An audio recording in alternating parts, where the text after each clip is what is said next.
wanna change the world. I just want the perfect girl. I don't wanna hang around, I'd rather be found. It gets better, I wonder, my pleasure together. Everyone's waiting, anticipating.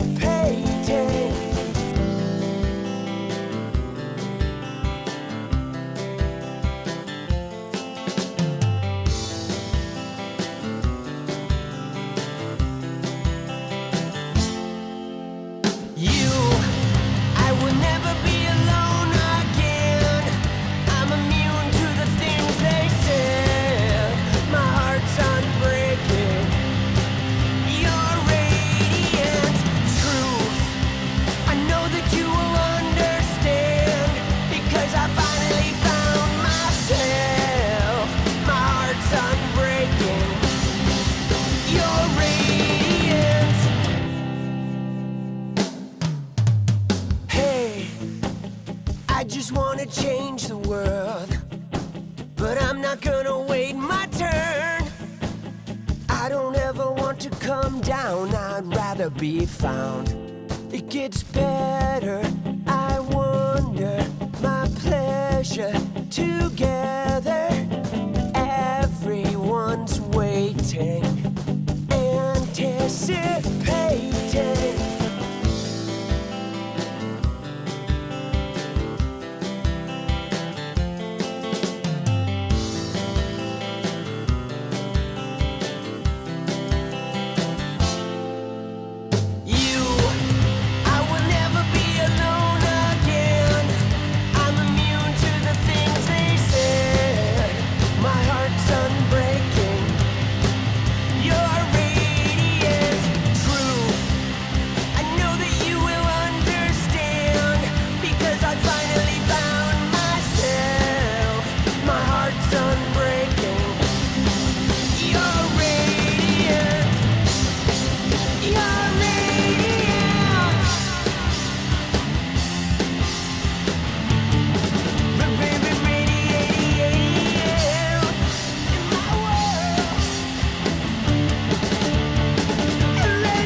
Do you need anything like I need you? It's over.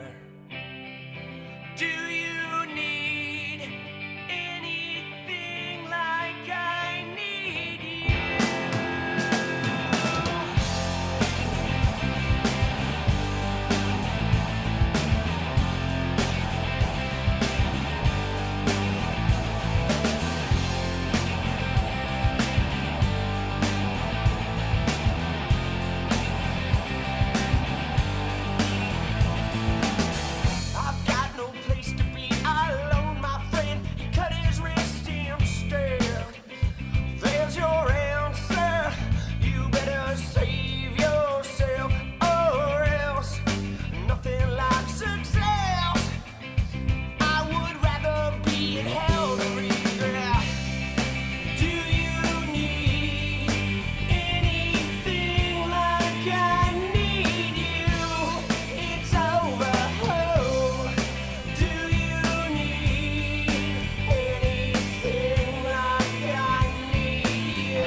Let's go Wednesday night. What up, people? Yo, yo, yo.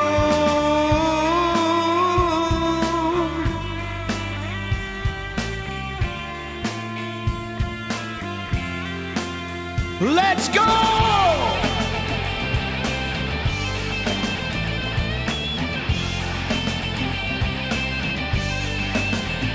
Come on!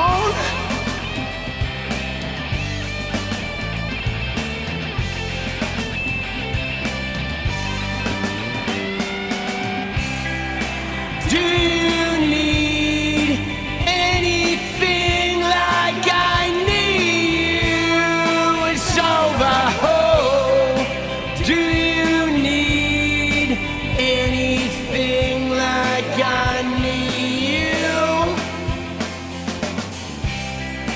Do you need anything like I need you? It's over. Oh, do you need anything like I need you?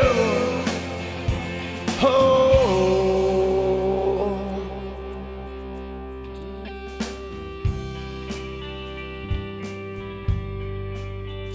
They say it comes in threes. Does that mean another 80-year-old is on the chopping block? Right? Two good, one bad? Is that how it goes? I heard it comes in threes. Two good, one bad. Oh, don't fucking tempt me with a good time, people. Yo, yo,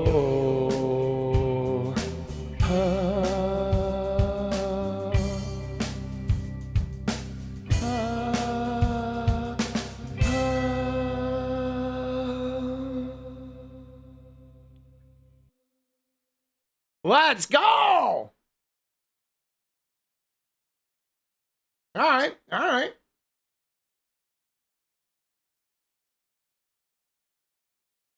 Let's go, let's go.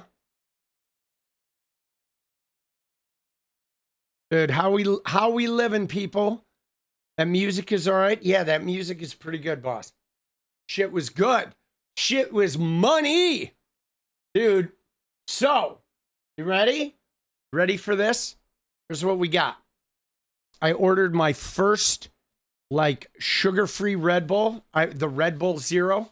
Will be here tomorrow. Moving into the sugar-free realm, guys. All right, I'm evolving my relationship with too much sugar. I have a bad relationship with too much sugar, and so we're working on that. All right, let's go, dude. Sugar-free, yeah. I'm getting the ones with the monk fruit. Yeah, the Red Bull Zero. That's the ones we're exploring. All right, that's the ones we're getting into, right?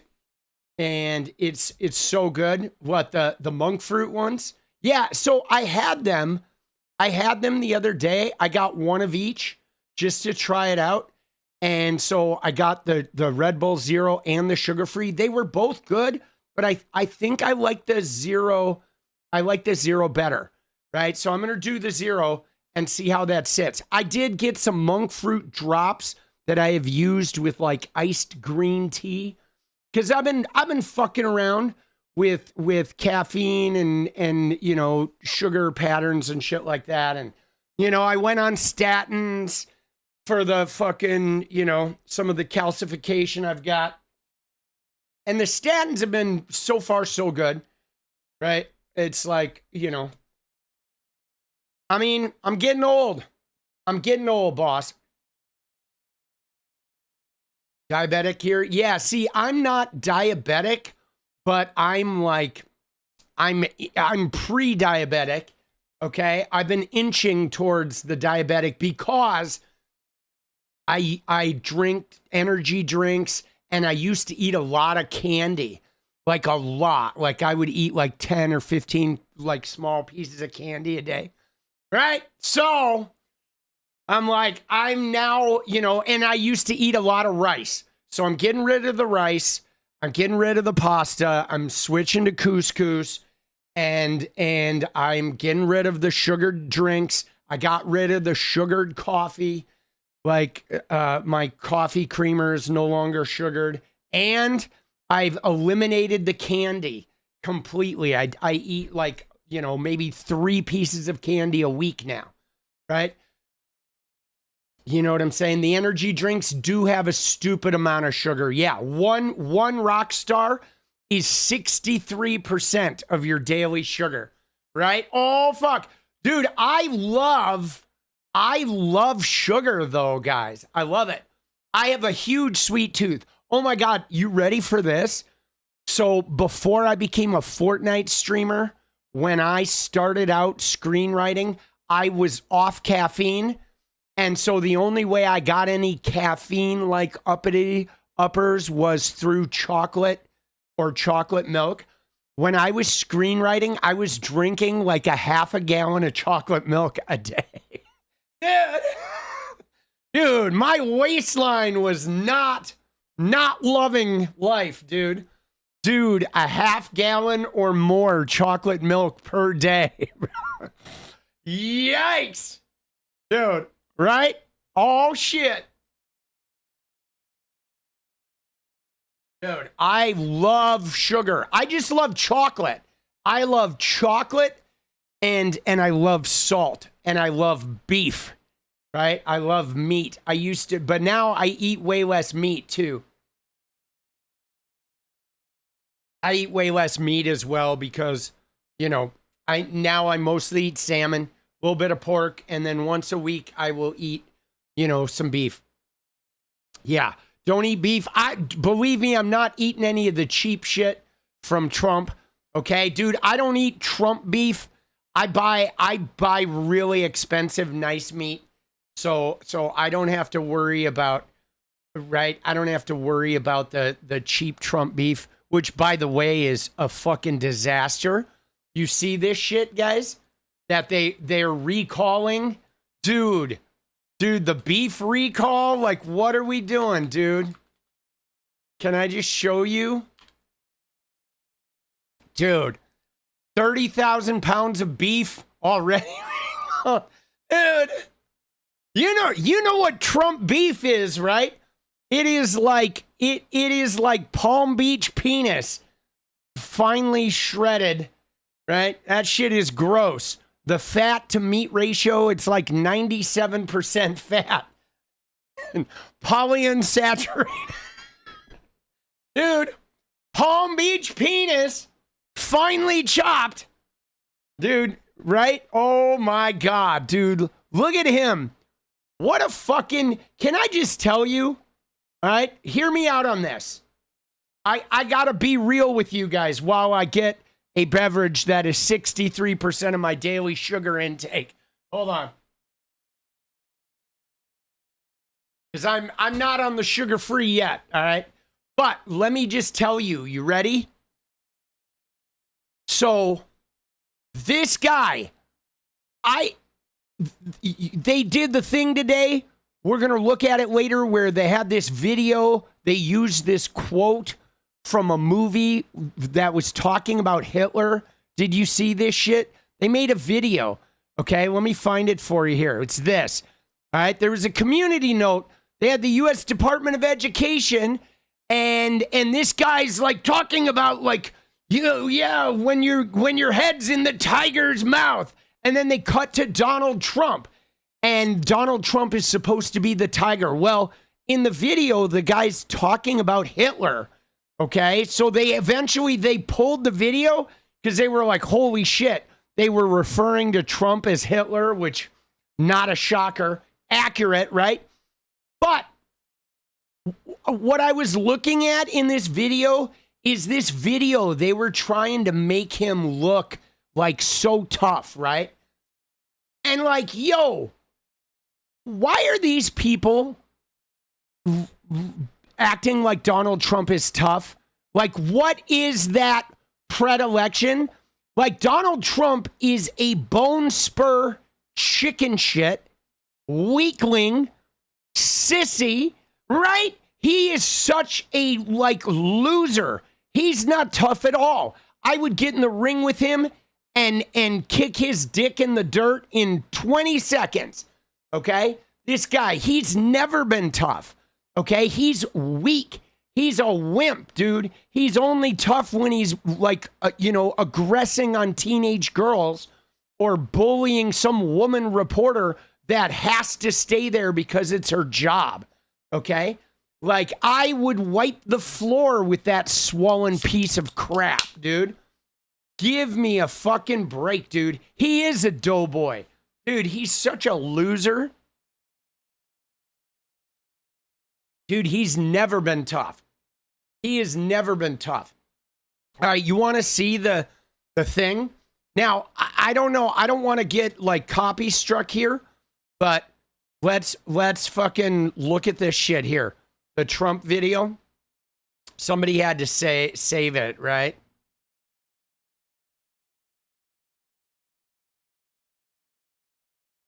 So, is this, you ready? Watch this. Here we go. Here we go. Watch this. You cannot reason with a tiger when your head is in its mouth. Right? And then they cut to this music. You cannot reason with the tiger when its head is in its mouth. I don't know if this music's copywritten, but you see how the right, dude. You cannot reason with a tiger when your head is in its mouth. Now, the thing is they're implying that Trump is like the tiger. But like, dude, in that movie scene where the guy's talking about the tiger, your head is in its mouth, they were talking about Hitler. Dude, the tiger was Hitler. Dude, they think he's a tiger. Dude, this guy is a wiener dog, is what he is. He is a wiener dog with 3 legs, right? That, AKA, you have to put a leash on him and you drag them around the floor because they can't even walk on their own.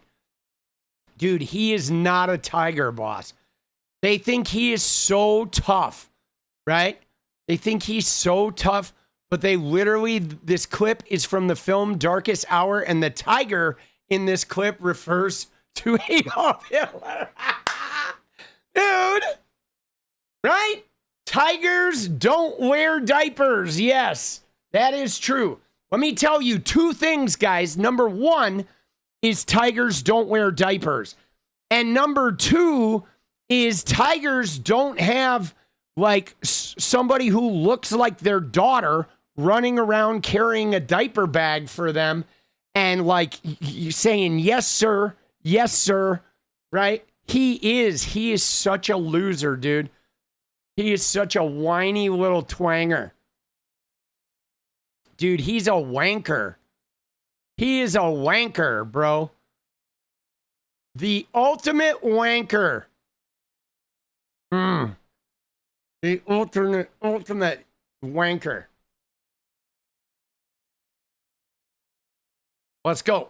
Yes, and I'm aware that the beef, guys, I'm aware that the recalled beef is Argentinian beef, but it doesn't matter because this is why they don't want to tell you where they're getting shit, okay? Because they're trying to hide.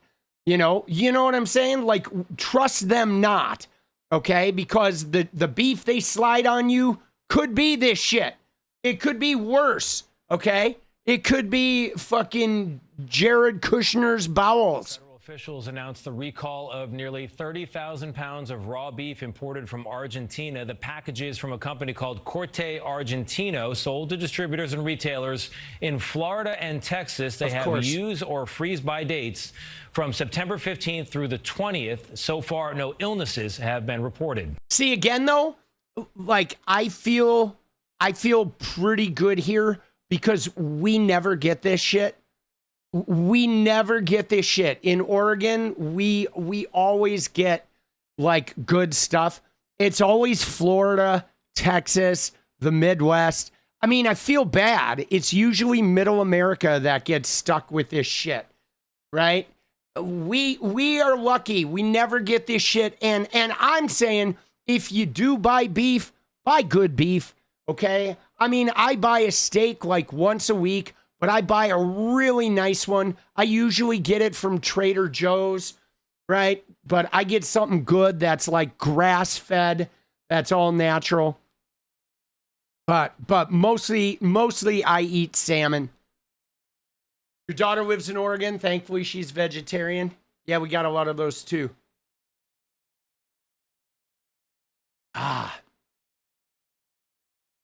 Dude, it's brutal, huh? Brutal.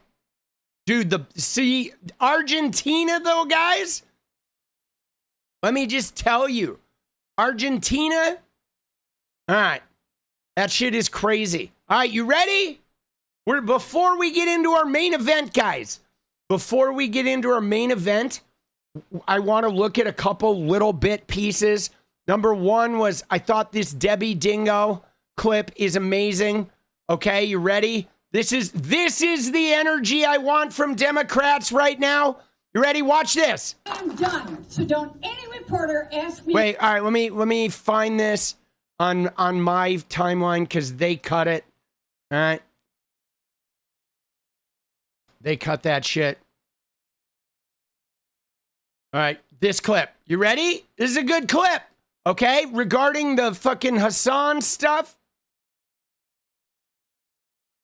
Right? The relentless attacks on Hasan by these APAC whores. All right, this is a congressional rep from Michigan. Here's what she says. This election is about what's going to happen when we elect Abdul to the United States Senate.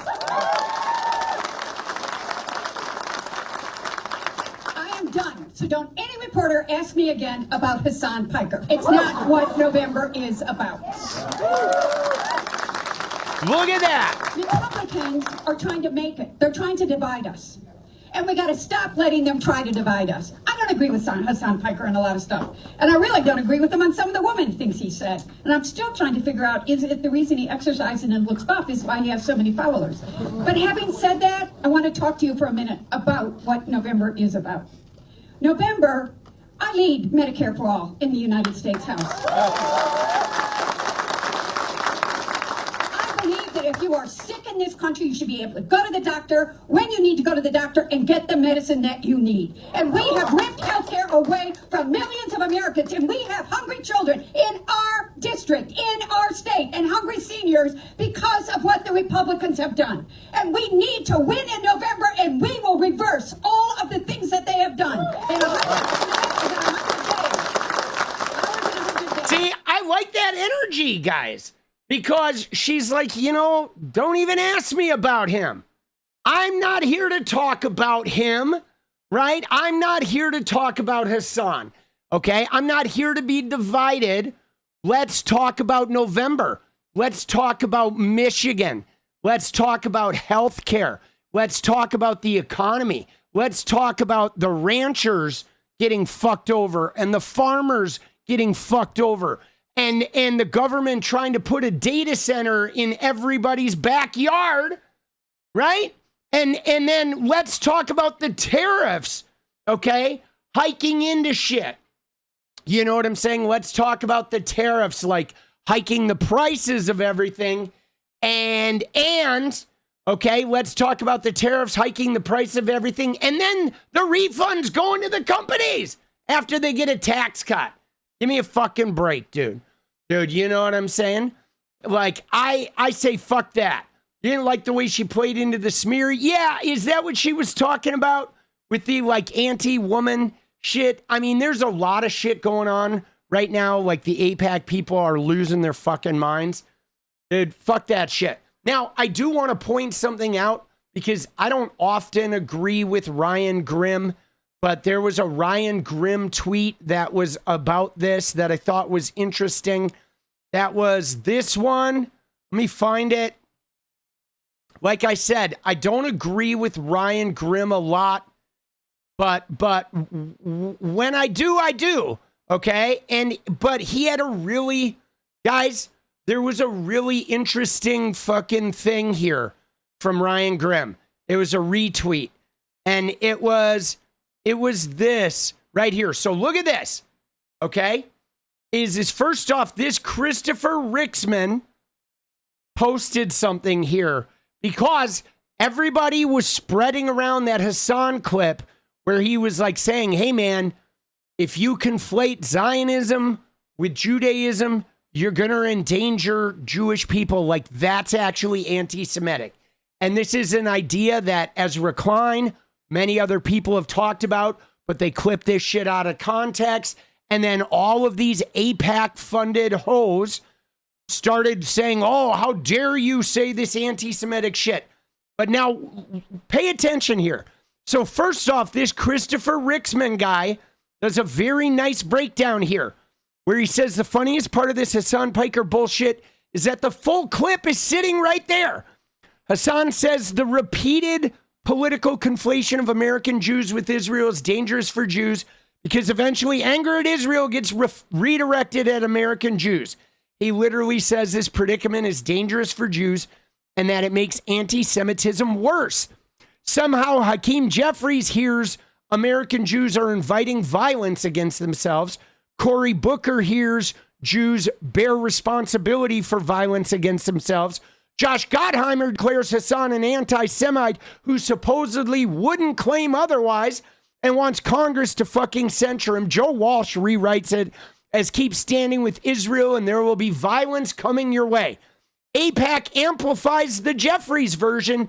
Then the same basic interpretation gets repeated across the center-left, Republicans, and media. But look what he says here. He says, these are members of Congress. They're lawyers. They're Ivy League graduates. They're professional political operatives and people with entire staffs whose fucking job is to understand words and check facts. And every one of them somehow misses the same part of the argument and replaces it with the same accusation.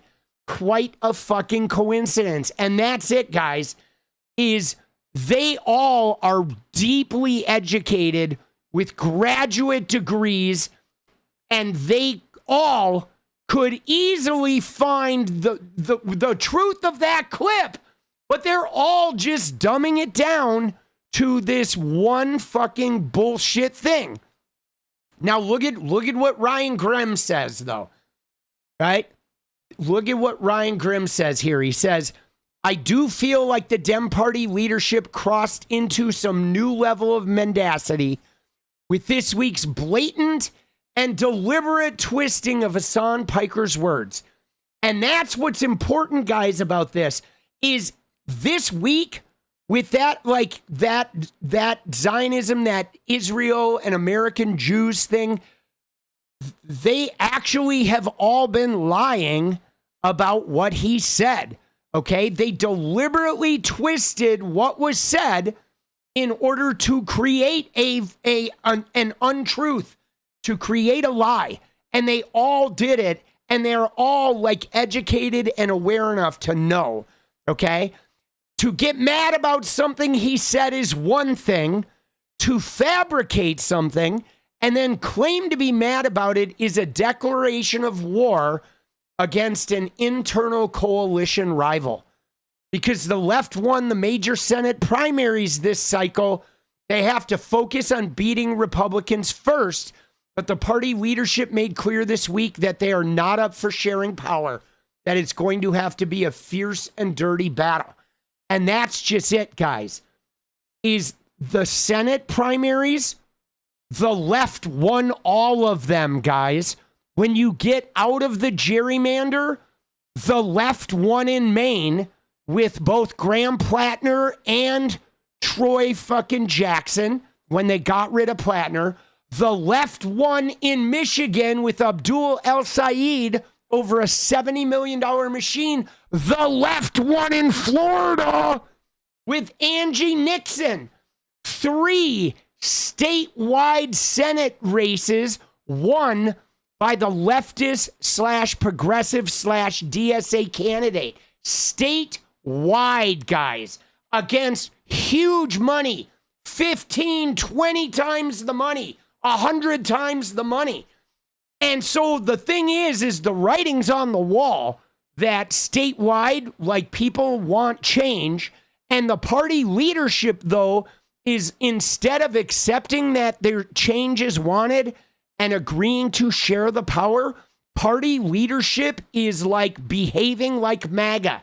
They're lying, they're twisting words, they're trying to conflate false negatives, and they are being very clear that they're going to try to thwart the will of the people in those states. And so now we know, man. You know what I mean? Now we know. And so that's fine.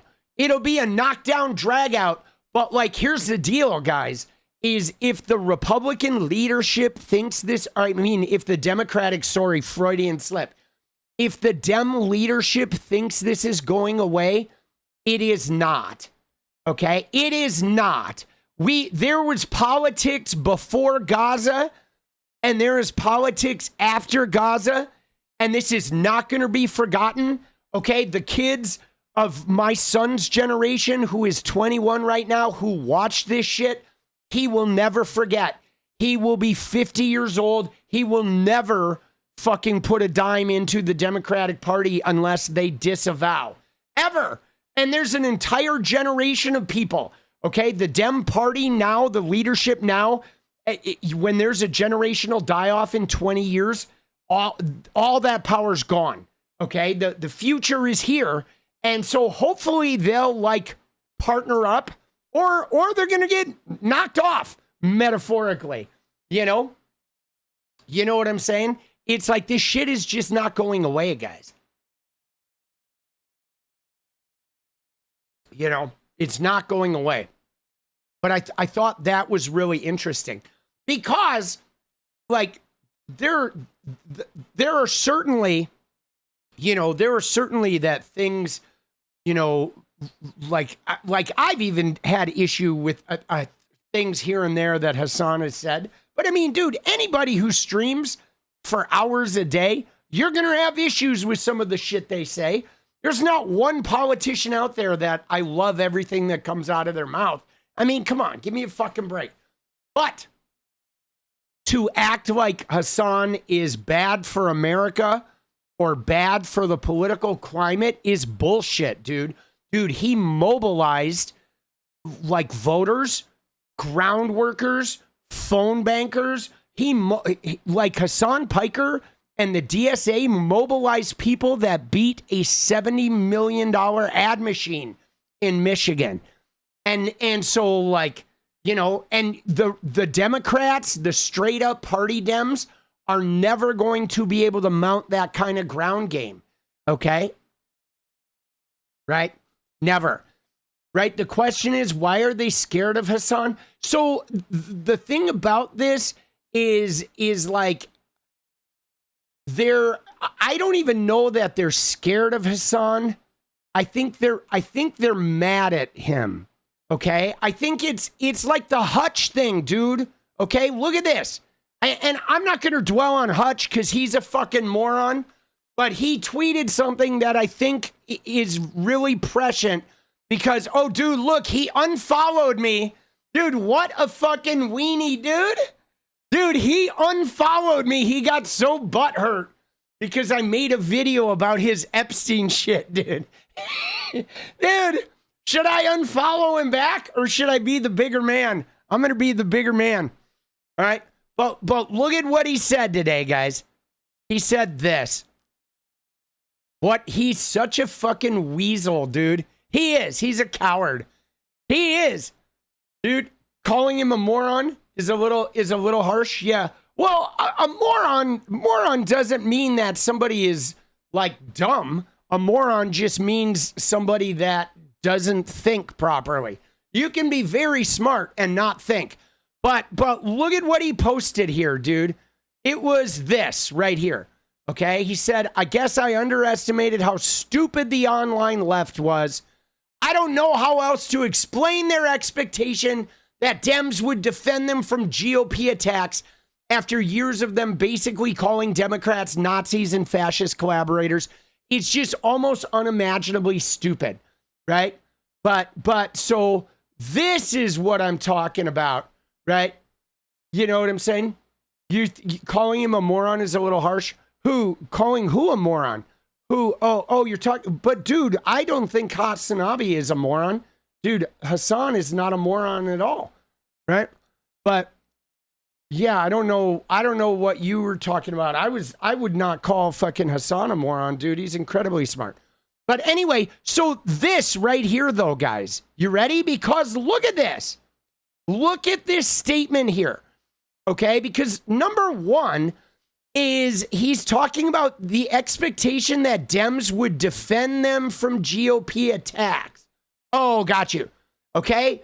Well, I don't think Dems were like expecting the Democrats to like, oh, protect us from the GOP.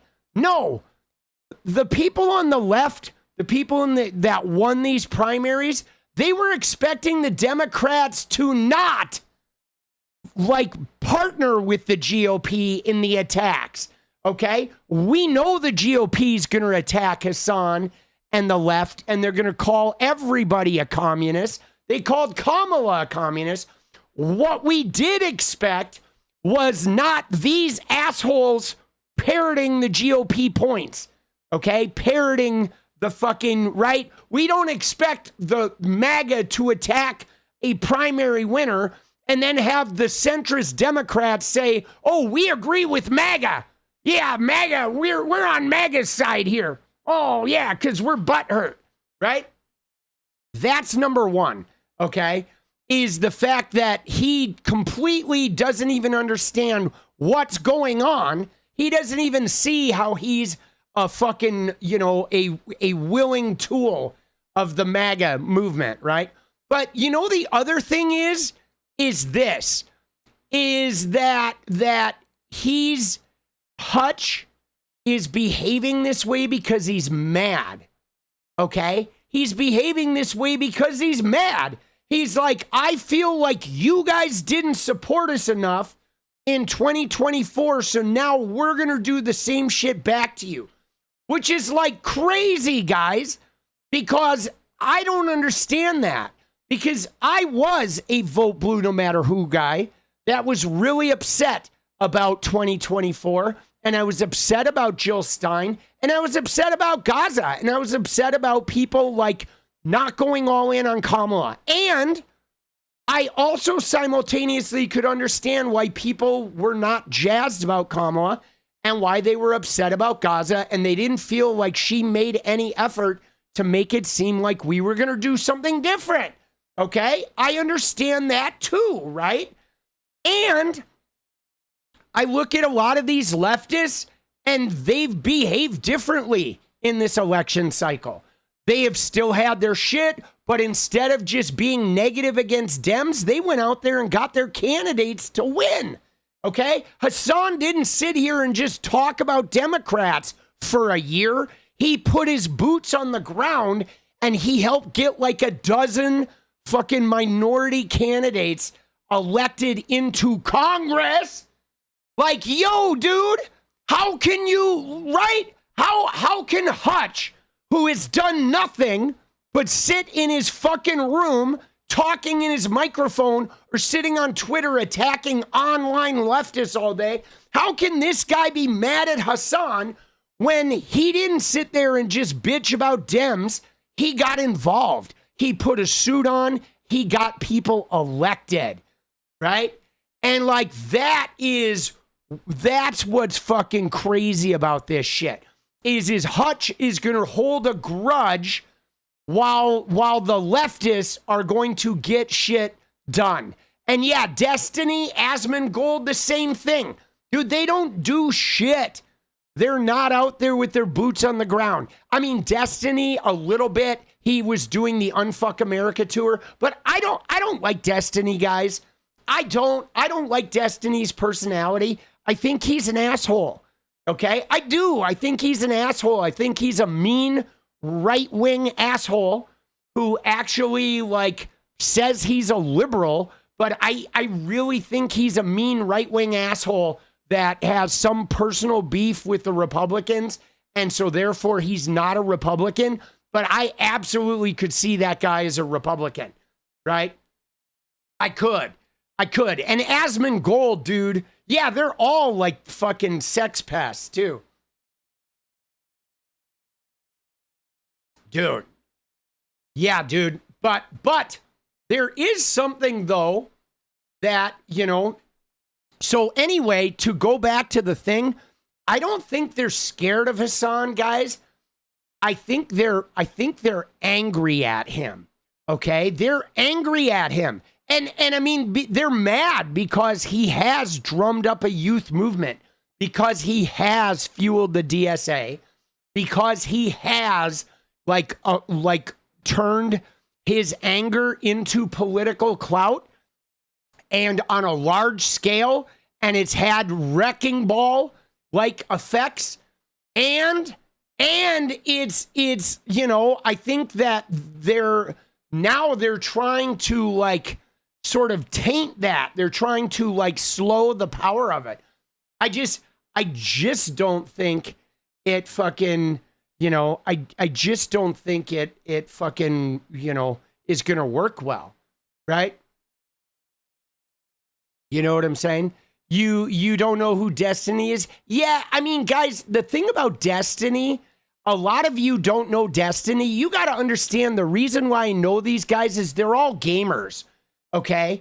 If you look at Hasan, Destiny, Asmongold, Tectone, all of these guys, Aiden Ross, they were all gamers. Okay? And that's why I know about all of them, because they were all gamers that switched to, you know, political content. You know what I'm saying? So a lot of regular people don't really know them, and you know what I'm saying? But they're all from the gaming community, you know?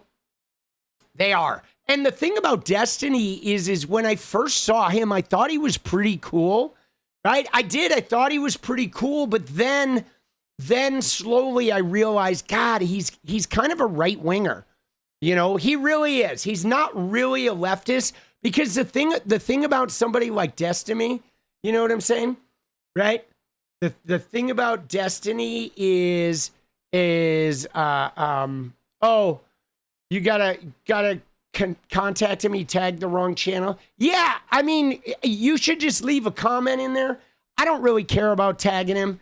I'm not worried about that, right? I mean, people will find me. They can Google political punk. I know he tagged the wrong channel, but like, dude, he's just incompetent, centrist, right? But you know, yeah, the thing that, like, very early on, I just sort of like, you know, I guess the thing about Destiny is I can totally picture Destiny like using the F slur. You know what I'm saying? He's one of those guys, dude, that is like, you know, he likes the R slur. I could see him using the F slur. He'd make content with 𝗙cie𝗶𝗍𝗀 all the time. And he'd make content like, no, I'm trying to win the 𝗙cie𝗶𝗍 people over, but like, not really. He really more fits in with those guys. You know? You know what I'm saying? You know what I mean? He fits in with those guys. Right? He does. He fits in with those guys. Dude. Let's go. Edgelord, dude, definitely. Dude, Fuentes, dude, all those guys are clowns. All right. But anyway, that's my little thing. What was the Natalie tweet? Was that the one about other people saying the same shit? I mean, guys, the Hasan stuff, when you look at it, it's all bullshit. Okay? I mean, it's like this Shannon fucking Watts tweet. Okay? This is all about Israel. This is all about Israel funding. Okay? Because look, it says Democrats who have condemned Hasan Piker, these people right here have taken $14 million. $14 million, okay, from AIPAC. That's who these people are. And Shannon Watts is like, if my tweets about Hasan Piker are as powerful as Keith Edwards thinks they are, I have great news. They're working. It's like, no, your tweets, Shannon, aren't working. These people have $14 million worth of donor money. And so they're going to say shit about Hasan Piker so they can get that fat donor money. They're serving the fucking nation of Israel. They're serving Benjamin Netanyahu's cuck squad. 14 million, guys, for these people. It is $14 million of buy bombs for Israel so we can have endless war in the Middle East and maybe bring about the fucking evangelical Zionist rapture. Okay, that's what these people are doing. That is the only reason why they're doing this with Hasan Piker, and all of their statements were like the same statement, guys. Okay, can I just tell you? Look at Parker Malloy, dude. She even said it good, dude. She said it amazingly. Where did she say it? Watch this. Where she said, look at this shit. She said it so well, dude. Yeah, look at this. She said, I feel like I'm going insane because all of these statements are just straight up responses to something he didn't say at all. Right? That's what she said. And they're all written in the same exact tone. It's weird. Okay? And then she posted all of them. Call to violence against American Jews. Man, what are you talking about? He did no such thing. Add to the list of bizarre statements that wildly misrepresent what he said. Okay, right? And Jews in America being targeted, right? No community should face the threat of violence for their political views. Like, what is 𝗙𝗪𝗡 talking about? Okay, right? Just shameless. Okay, and this is what's amazing, though, man. What I love about Parker Malloy is she says in like 2 statements, in 2 sentences, what it would take me like an entire paragraph to say, right? And she nailed it, right? She fucking nailed it. Okay, she just nailed it, that they were all responding to something that wasn't said, and every single statement was the same tone. Okay, trafficking in anti-Semitic tropes for a while. No, he hasn't. Okay, it provides an excuse to those perpetuating anti-Jewish hate crimes. Give me a fucking break, dude. Dude, Hasan, he's aggro and he runs his mouth like all streamers do, like we all do. But guys, I have been watching Hasan for, years, since like 2020, guys. And he has never been a hate speech generator. Okay. You know what I'm saying? I mean, he said some pretty, made some pretty bold statements about, backlash and shit like that, when talking about, 9/11 and other things. And he'll say flat out, like, engaging in this behavior results in this behavior, right? You know what I mean? Like, he'll talk about oppression and people's reaction to oppression in very, he doesn't like tamp down his language, and he talks shit, and he definitely goes on the rants like I do, and he's very high profile, so everybody's clipping his shit and like looking for it. But I'm just telling you, overall, the guy does not engage in hate speech at all, guys. He does not engage in hate speech at all. He's not a hate speech person. He never has been, okay? And he just never has been. And now let's see the thing that Natalie had. This is the one that I guess is near a tandem. You ready? So here we go. So it says Netanyahu melts down at Haley for Michigan's quote, calling him out for war crimes, putting American Jews in danger. Oh, isn't that interesting? Look at that, guys. Look at that. This Andrew Bates guy says Netanyahu is melting down because Haley Stevens called him out for his war crimes that are putting American Jews in danger. He accuses her of excusing anti-Semitism. Then Dana Bash fact checks him. And then look at what Neera Tanden said. Here Netanyahu, who hopefully will lose his job, here attacks Haley from Michigan, stating the obvious fact that Netanyahu is making Jews in America and the world less safe. So isn't that interesting? We got Neera Tanden, Andrew Bates, and Dana Bash saying, wow, Netanyahu's behavior is endangering American Jews and Jews around the world. Weird, huh? It's weird how they say exactly what fucking, Hasan Piker said. Isn't that weird? Oh, yeah, dude. That was like a couple months ago. And you know what it was, though, guys? It was before Haley Stevens lost the primary. Everything that's happening now is because Haley Stevens lost the primary. And in fact, Dana Bash, dude, she made me mad today, too, because look at what she did. She did this shit here, too. You ready? Look at this shit right here. Watch this. All right, here we go.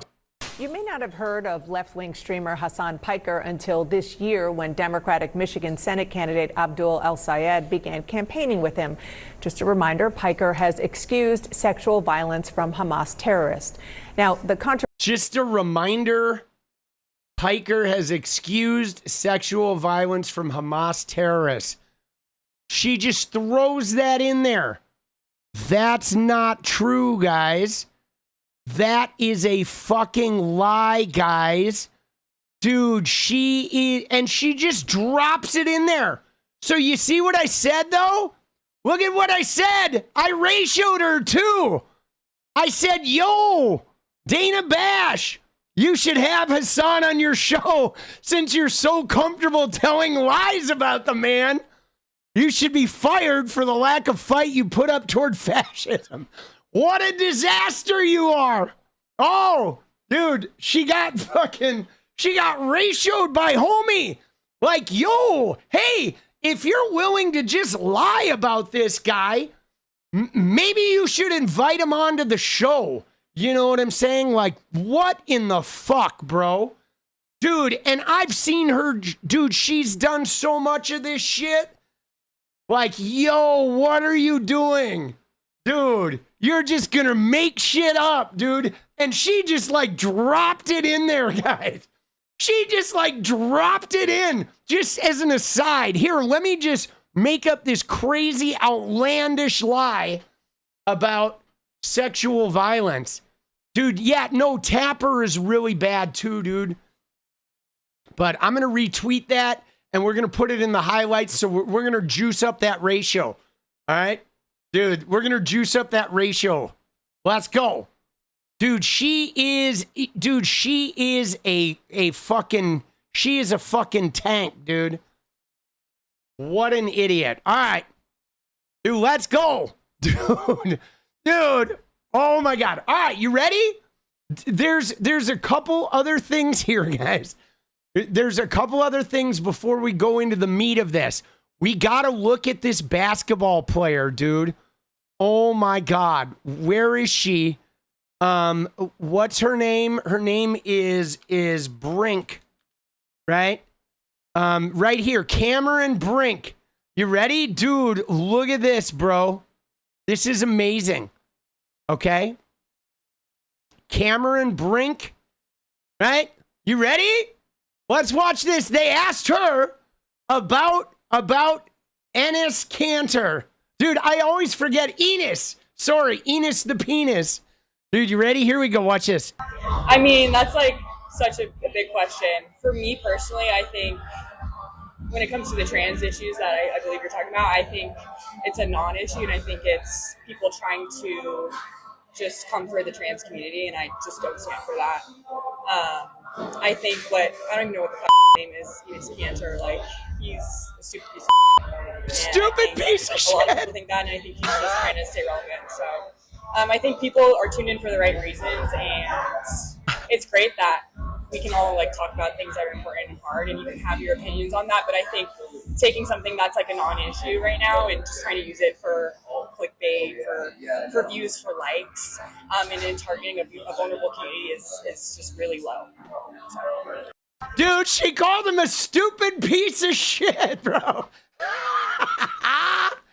Dude, isn't that amazing? Look at Dana Bash and Henry Winkler. I could see the resemblance. Dude, Enos the penis. Dude, she called him a stupid piece of shit. Dude, I love it. Do not mince words.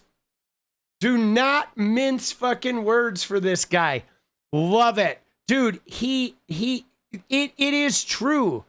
No, she's right though. She's right because guys, let me just tell you that this is just their election nonsense. Okay? They're trying to drum shit up. You have Brandy Cruz behind it because they're trying to pass a piece of legislation in fucking Washington. They're trying to restrict transgender people in Washington. There's ballot measures popping up over the country. They're trying to get people excited. They have Darline Graham, fucking brain dead, doesn't even know where Taiwan is on the map, doesn't know shit about foreign policy. She's running about transgender people. Dude, trans people in South Carolina have been banned from sports since 2022. Okay? The whole thing is nonsense.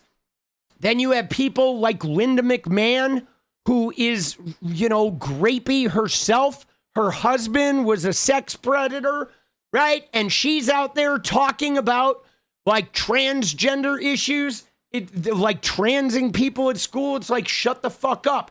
And you know what I got into today, guys? Oh my God. There are people whose kids use pronouns at school. And they went and they sued and they went to the Supreme Court over pronouns, and they call it like social transitioning. And so they're trying to insist that if schools allowed their kids to use different pronouns like they, them at school, that somehow the schools were transing their kids. And it's like, I've been arguing with them today. I'm like, you fucking idiots. I'm like, my kid, all of his friends, they change their pronouns like they do Discord handles. Okay? Dude, Gen Z, they use different pronouns all the time. It's like fucking, like what we used to do wearing spandex and fucking eyeliner and shit. Or talking like a valley girl. Like, give me a fucking break. If your kid's using they, them pronouns at school, that does not make them trans. A lot of them are just sick of the gender norms and they want to be like non-binary because they're tired of being associated with the bullshit gender norms. And so they're changing pronouns as a means of rebellion. And like, you know what I mean? And I mean, these fucking idiots are like, no, that's social transition. And I'm like, goddamn, dude, CPS should come and take your kids. Because if you think your kids are transitioning because they use different pronouns at school or they're fucking playing around with their gender identity, you're an idiot, okay? Like, give me a fucking break, dude. They go to the Supreme Court. And on top of that, I was like, by the way, and as an aside, fuck the Supreme Court because they're a bunch of upside down flag waving, like fucking evangelical weirdos. So I don't even care what the Supreme Court says. They're illegitimate. 2 of those seats were stolen. One of those guys, 2 of those guys are insurrectionists. They're flying the flag upside down and shit because they're fucking evangelical weirdos. Supreme Court people should be in fucking prison, bro. You know what I'm saying? Department of Education also forced Kansas schools to out trans kids to their parents. Dude, that's brutal. Jesus. Dude, fucking idiots. All right. So anyway, that's my thing, though. That's my piece on the, and I want to see if there's anything else here I want to look at really quick. All right. No, that's good for now. That is good for now, boss.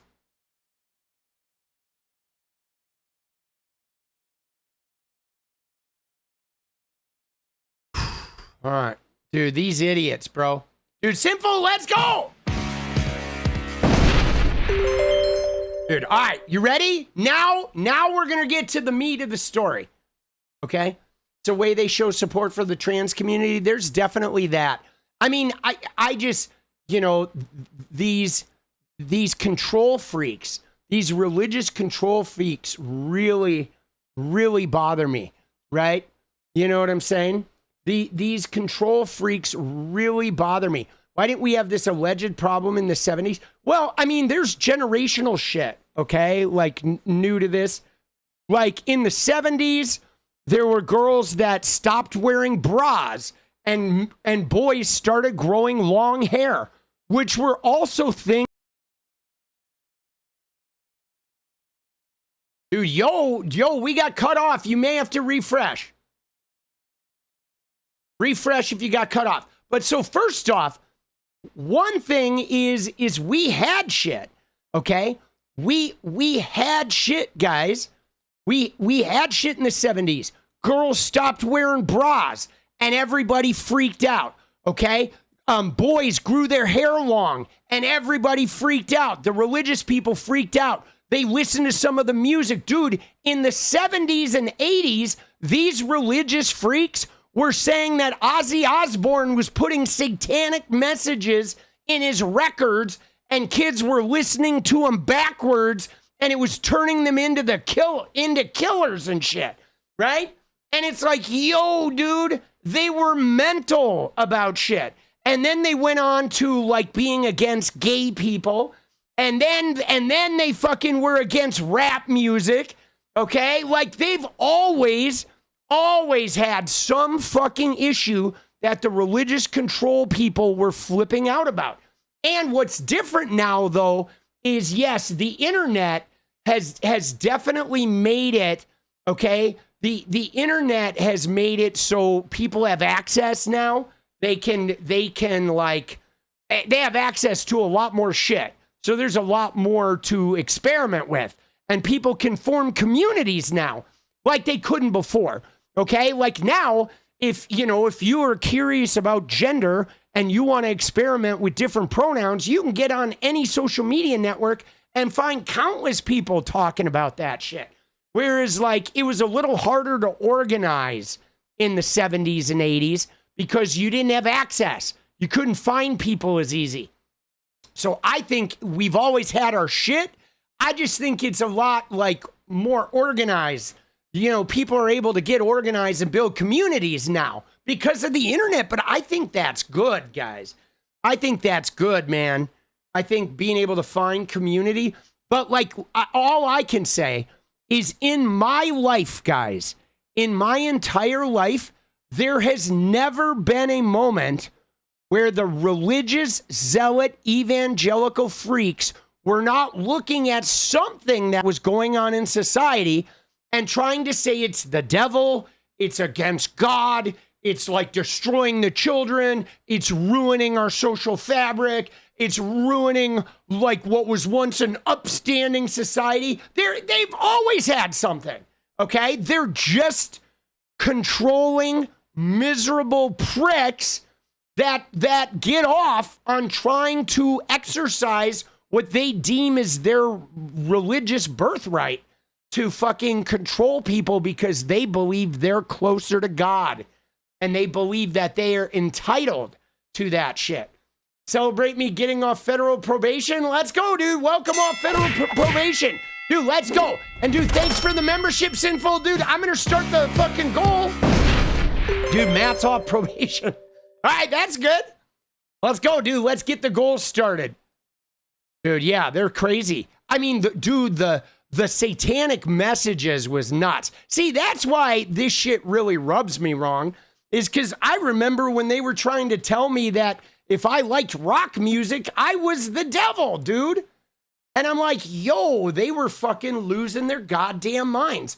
Or in the 70s when my sister was not wearing her bra and like people would freak out, how dare you don't wear your bra? Or I had half brothers that had long hair and they were like, they thought everyone with long hair was gay. It's like, yo, dude, they're so stupid.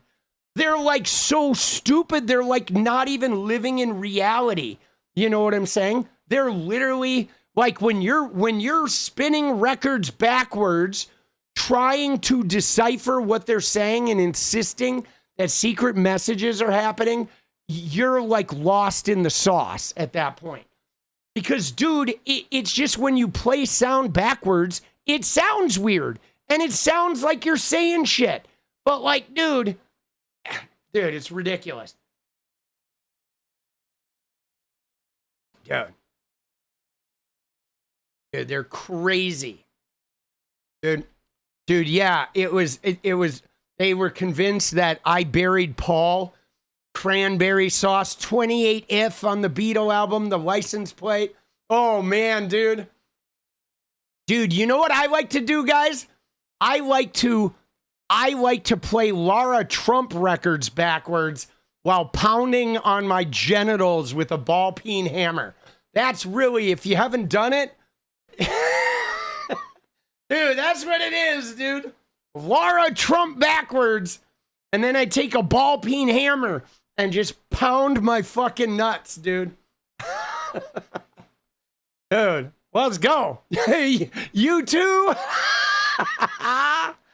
Shit, bro. Oh, shit. Dude, seriously though, guys, if you play Lara Trump records backwards, it's the voice of Jeffrey Epstein. All right? I shit you not. Try it. You take a Lara Trump record and you play it backwards, and it is the voice of Jeffrey Epstein. It is. He's saying, "Come here, Donnie. Come here, Donnie. Don't touch me there, Donnie. Come here." Dude, it is a humdinger. Let me just tell you.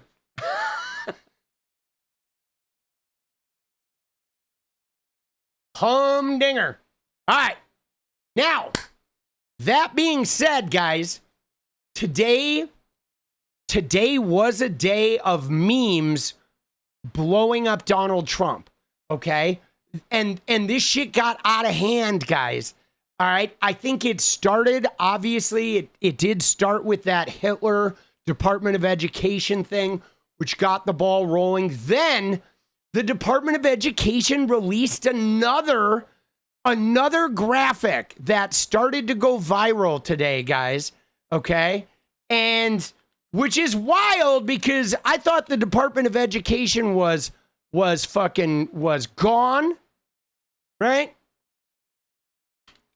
It was, let me find it. All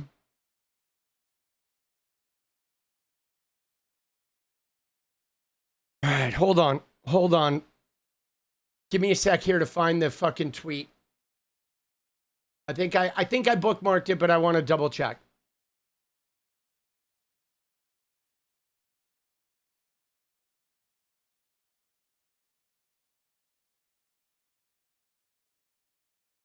It was here. Where is it? Here. Oh, yeah, it was the U.S. Department of Education. So they released this, okay? After they said that Trump was Hitler, okay?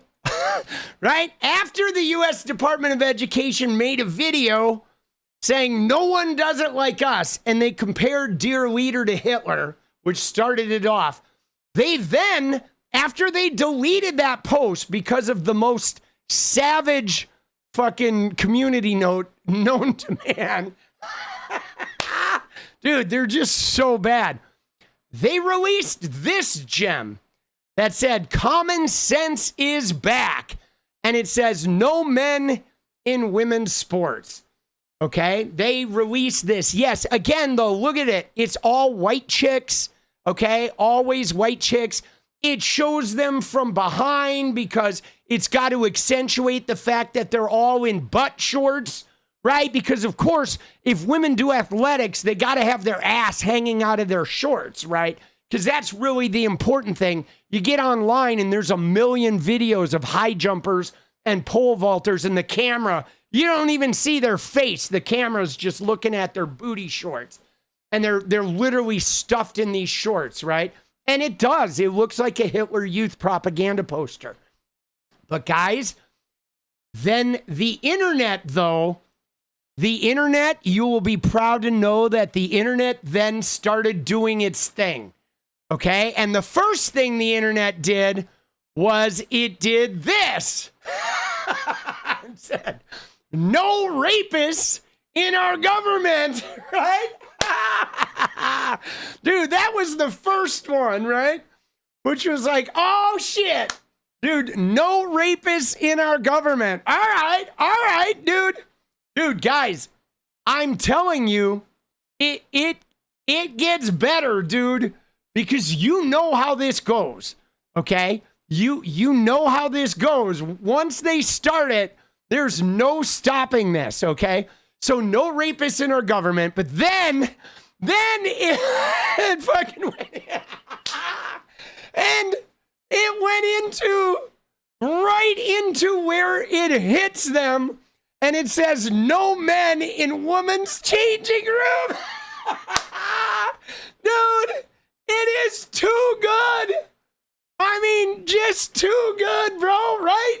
Because they've been literally talking about this all the time, right?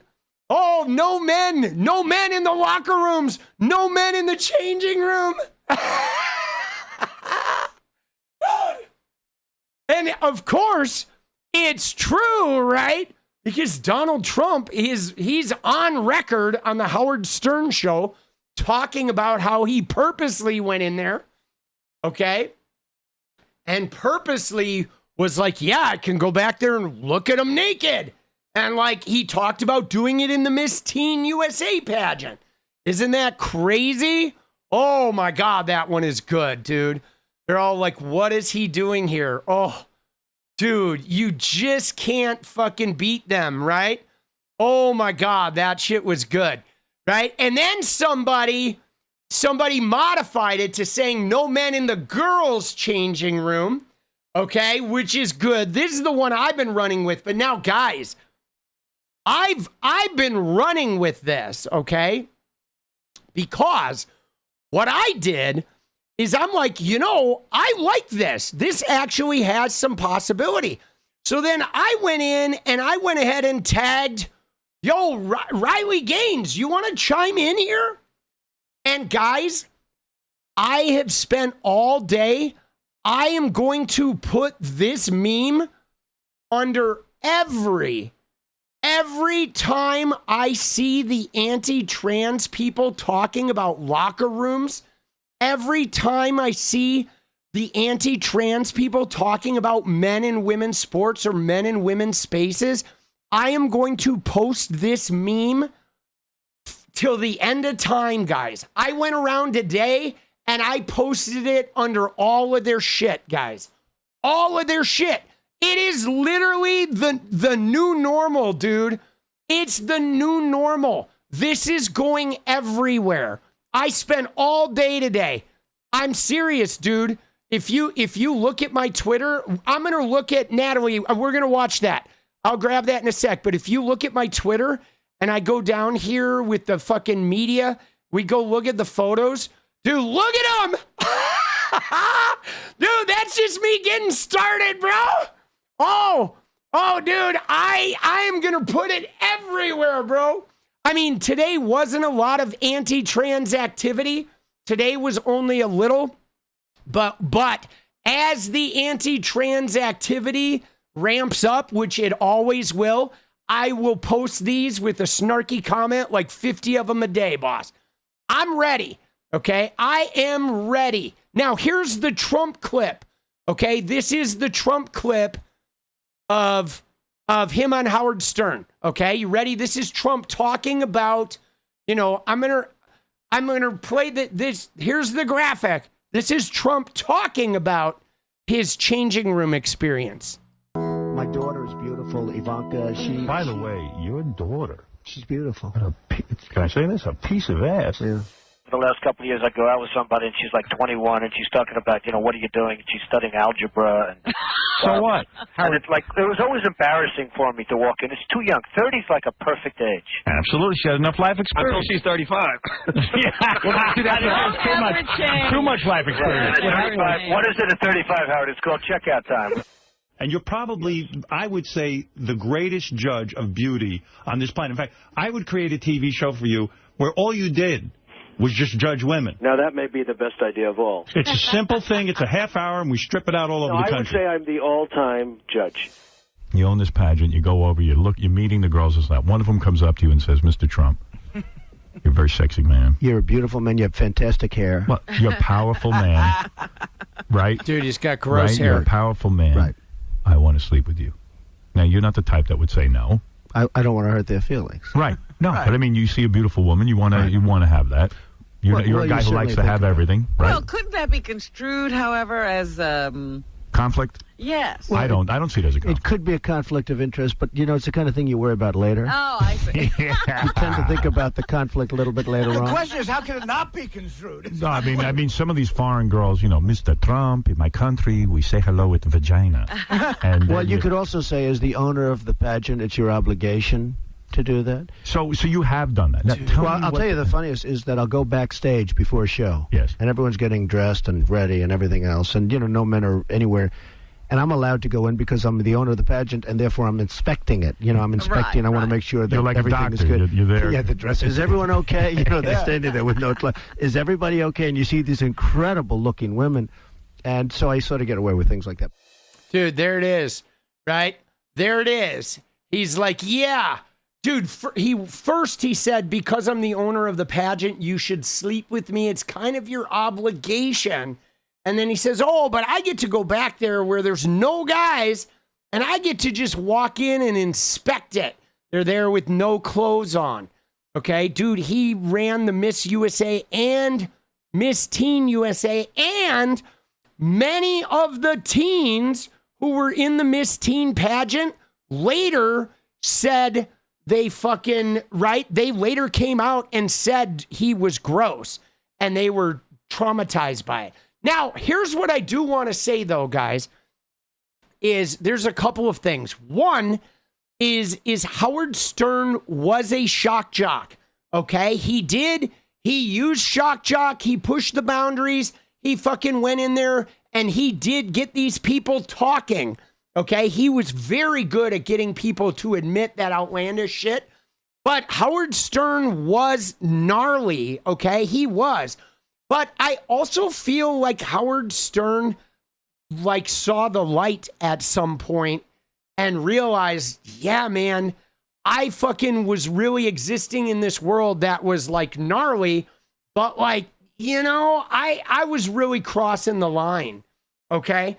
And so I do feel like Howard Stern, because guys, let me just tell you, as somebody who was alive in the 80s, I did some really bad shit too.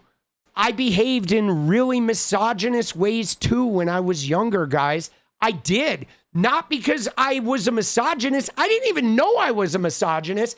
It was literally the whole fucking culture was misogyny. It was rampant.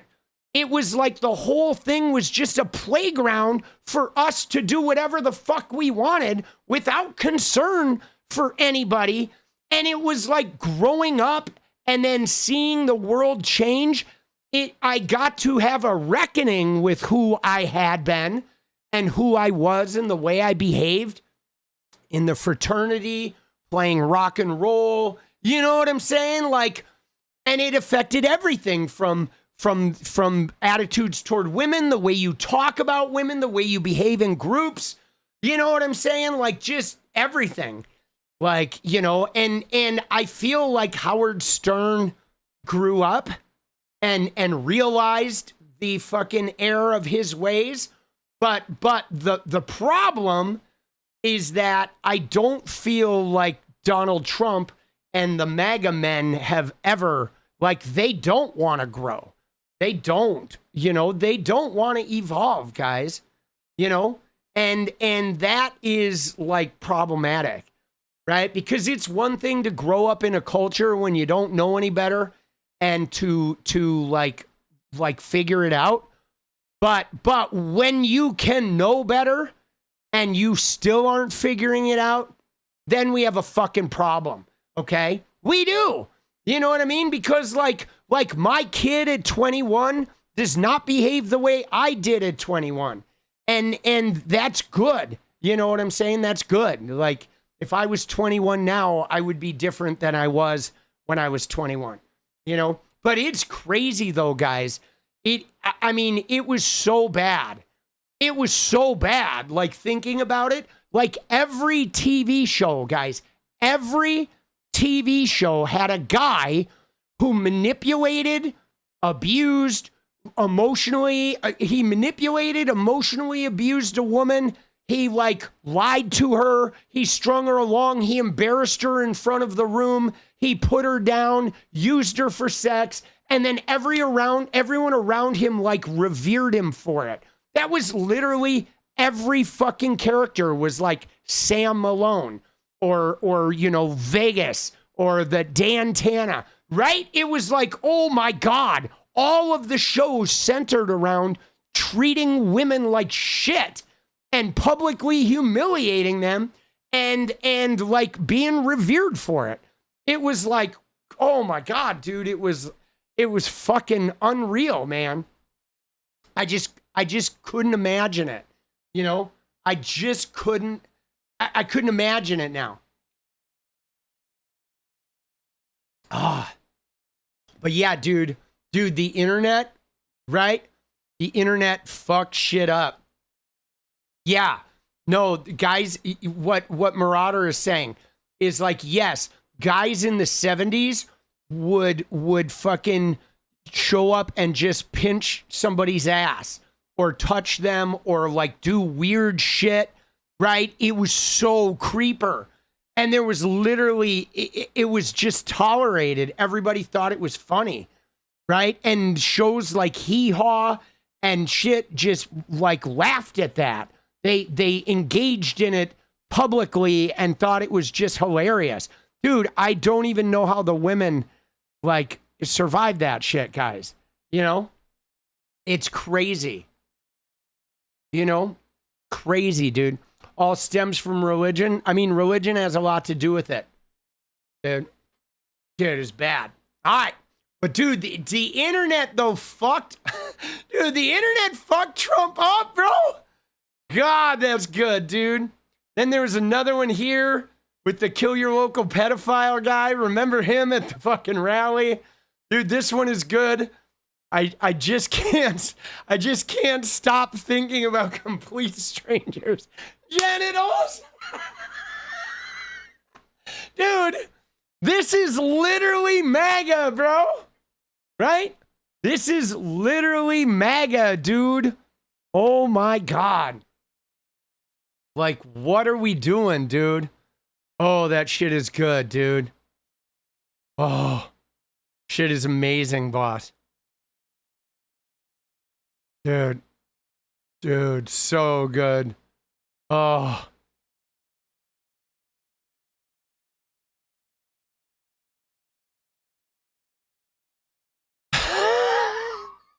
Dude, I love seeing them get memed. Dude, the Department of Education, bro.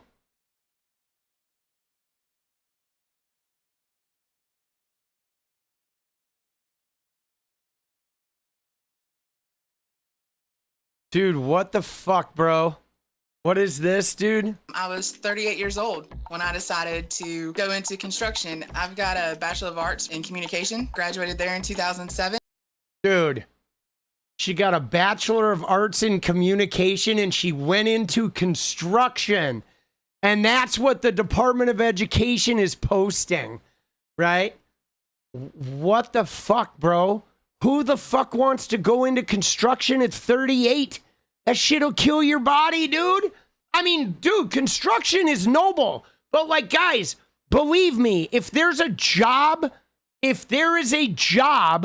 that the robots should do, it's construction.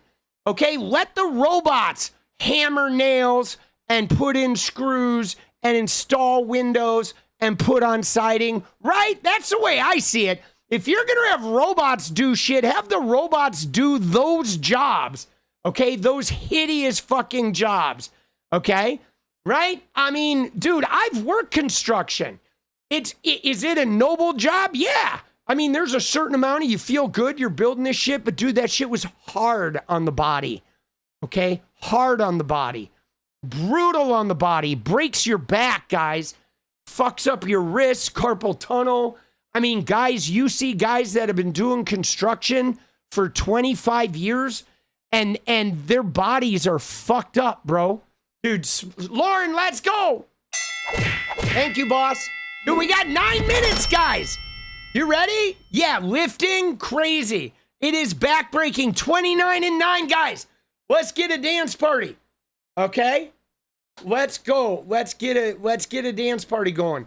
I know they want trade schools. Well, you know why? You know why they want trade schools, guys? Is because they want to fucking, right? They want to force people into, right? They want to eliminate all the immigrants and they want to force like poor people to go into the trades, all right? Because they want white trades, you know, staffed like broken back from the poor white Americans. You know, when it's like, dude, we should be doing clean energy jobs and building high-speed rail and shit like that. You know what I'm saying? And like, I don't know, dude. Solar, right? Not fucking, you know. Dude. Such bullshit, dude. Dude, 29, guys. You ready? We need 29, baby. Dude, we should have high-speed rail. I should be able to take a train and go to Seattle in like 40 minutes, guys. You know what I'm saying? There's no reason I should have to drive a car and deal with traffic. If I want to go see the Mariners, I should be able to get on a train and go to Seattle. I should be able to go to Seattle for dinner. Can you imagine if we had high-speed rail? We could go to the fucking crab shack up in Seattle, dude. The crab pot. Jenny and I could fucking go there for dinner at like 5 o'clock on a fucking Saturday afternoon and then fucking hang out in Pioneer Place, right? In Pike Market, fucking Pike Place, whatever. I'm fucking having trouble spitting it out, but you know what I'm saying? We can go fucking hang out and kick it for a little bit, go see the Mariners and then zip home, right? You go have some drinks. Now, if I want to go see the Mariners, I got to drive. And then after the game, I have a 3-hour drive coming home. I have to worry about getting pulled over by cops, getting a fucking speeding ticket. If you have a few beers at the game, you're fucked, you know? And it's like, what the fuck, bro? I mean, we should be able to go to San Francisco, Seattle, high speed. Should be easy, dude. Easy peasy, man. You know? It's fucking stupid, bro.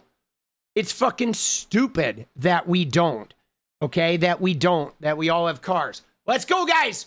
Dude, we're 28 away. 6 minutes, baby. Doing another one. Is anyone up for Paula? Striking. There you go, Shin. 28 away, baby. 27. I'd use the hell out of a Seattle to Portland rail. Yeah, I know, dude. Dude, oh my God, end grain. 27, guys. Pike Place. Thank you, Douglas. If there was a Portland to Seattle rail, I would go see the Mariners once a week. You know what I'm saying?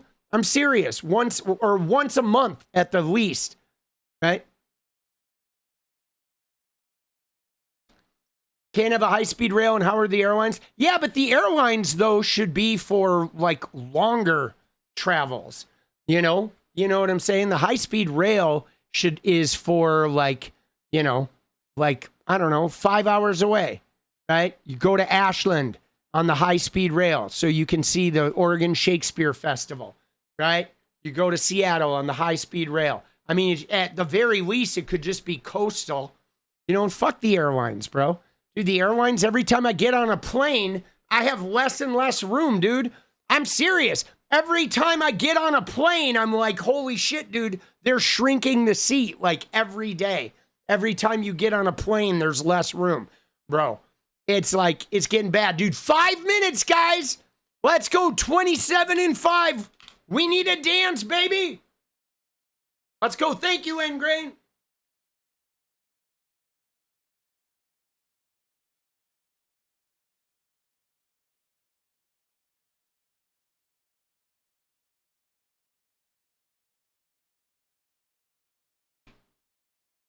Dude, Big Oil.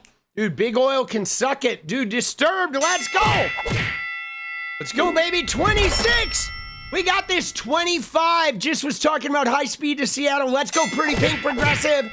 Dude, we got Disturbed in Ohio, who are now 25, baby.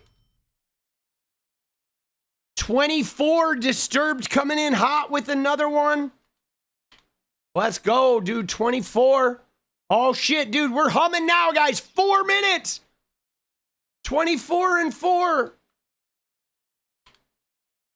Dude, you know why we don't have high-speed rail, though, guys? Because we spent the last 35 years going to war. Dude, Disturbed, let's go. Dude, we spent all our money on war so Exxon can have record profits and Chevron can have record profits. And so we can have no high-speed rail and no, like, you know, like we can still have cars that get 12 miles to the gallon. Literally, we went to war. And so Benjamin Netanyahu could come into power and fucking kill everybody. Dude. And yeah, we've spent a lot of money funding red states too, guys. 23 and 3, baby. Let's go, guys. Dance, here we come, baby. We need 23, 3 minutes. It's go time.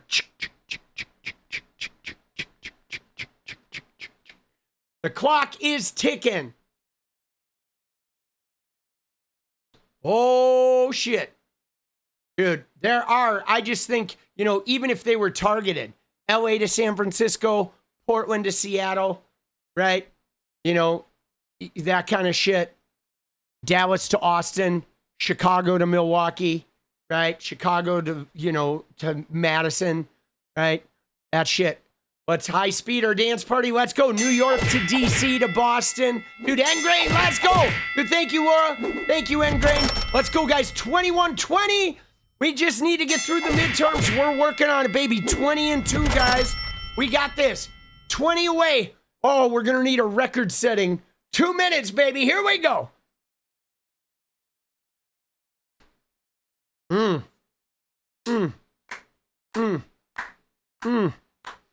20 away, baby. 20 away.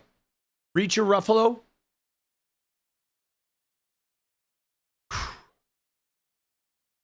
Dude.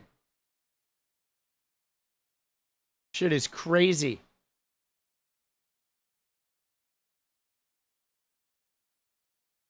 Dude, there's plenty of money, right? We don't have a money shortage problem. Dude, Engrain, let's go. We can complain about the lame Dems later. Let's go. Dude, all right, 18, guys. 18, minute and a half, baby. 18 and 1. Yeah, no, the car companies are dirty, guys. Dude, 17, baby. Let's go, Disturbed. 17 away, guys. Dude, the car companies are bad. Like I said, I tried to get a hybrid minivan, and I couldn't, even though there was a waiting list of like 80,000 people waiting for this. And there were hybrid minivans being used in Japan. They wouldn't sell them here in America because the auto companies, the auto lobby, and the oil lobby wouldn't let them. They wanted the gas guzzlers, right?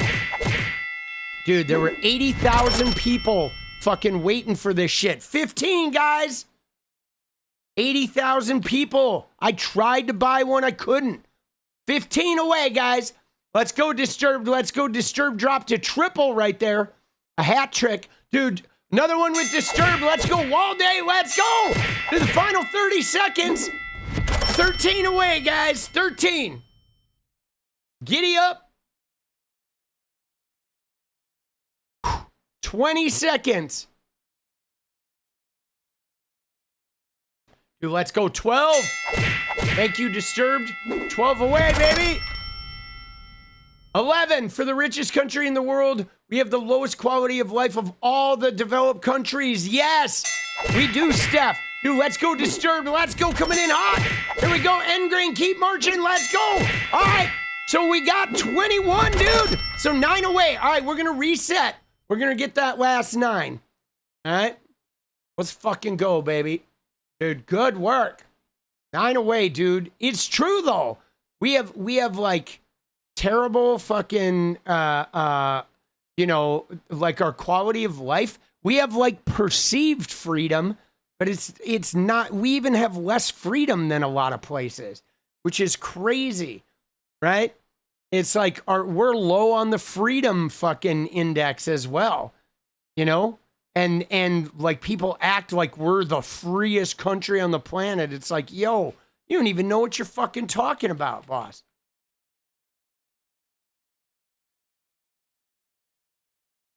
All right, there it is. All right, we reset for 10 and 15. All right.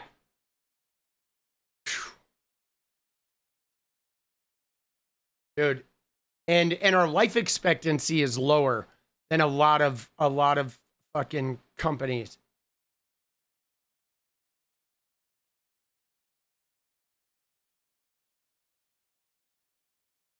Dude, these people are idiots, dude. Linda McMahon is an idiot, bro. She is. Dude.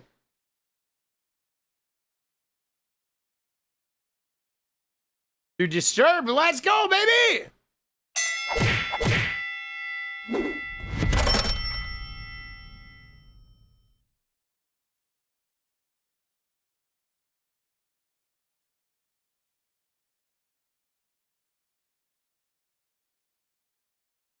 Dude, these guys are so scummy, bro. What the fuck is this? Dude, who is that? Dude, that looks like Hillary Clinton. Dude, what are they doing, boss? Right? That's Hillary Clinton. Is that Jeffrey Epstein? I think it is, dude. Is that Epstein, Trump, and Hillary? Dude, Disturbed, let's go! Dude, I think that's Hillary Clinton, dude. Dude, these guys. Trump's an idiot, dude. Engrain! Let's go. Oh, shit. That was an old one. Sorry. I'm fucking losing it. All right. So there we go. Dude, Trump got burned. It was meme day. Meme day for the Trumpy. No, I'm really anti-China. Dude, I'm not anti-China. I don't like Disturbed. Let's go. Dude, guys, for me, I'm not anti anything. Like, you know what I'm saying? I mean, I'm anti some people. I'm anti Putin. Okay? I'm anti Orban or fucking, you know, Bukele or fucking, you know, Kim Jong-un. But I'm not anti like countries or, you know, I'm just not. Oh, you were talking to somebody else? Yeah, I'm not. I feel like China has a lot to offer. I feel like we could learn a lot from China. You know, they've been investing, man. We have not been investing, dude. Belfast, let's go. Dude, Disturbed, let's go. And that's, believe me, guys, that's one of the things that has bothered me personally. Okay? One of the things that bothers me the most is I see other countries investing into their shit, their infrastructure, their energy, their social safety net, their healthcare, whatever, right? Their people. And like in America, you know what America does? America, the Republicans like to saddle the government with debt, and then they extract all of the wealth that gets generated through that out of the markets. That's what we do in America. We boost the stock markets that, you know, 90% of it is controlled by 10% of the population. And we generate all of this infinite corporate stock market wealth and bond market and real estate wealth. And then we just saddle the government with debt. Like they treat the government like they do when they're fucking killing a business they've like hijacked, you know? And that's what we've been doing over and over and over. That and paying for war. Okay, so we go to war to help these industries, right? The military industrial complex. Then we put money in the prison industry because it's free labor, right? Slavery. And then we fucking, you know, give tax cuts and generate all this economic activity that lands in the hands of the wealthy. And we leave the debt on the government fucking back. And yeah, private equity should be gone, dude. Dude, private equity to me is the biggest fucking, is just the gnarliest shit, guys. Okay? Like, private equity has ruined, I mean, it ruins businesses, it ruins industries, it ruins like segments of the economy, it's ruining real estate, it's ruining fucking, every time it takes over a business, it just extracts all the wealth out of the business and then leaves the business like a husk. It's just brutal. And it allows, it's like buying governments now too, man. And they're not even working. It's like people looting us without even doing any labor, man. So discouraging.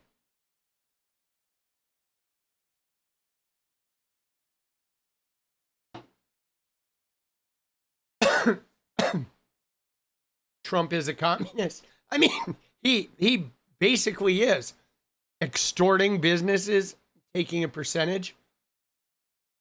All right, moving on. Next. What do we got next? All right, let's look at Hunter Biden, guys. Okay? Because Hunter Biden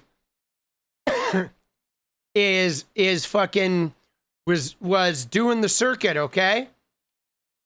Hunter Biden was out there, getting involved in the Hasan scenario, okay?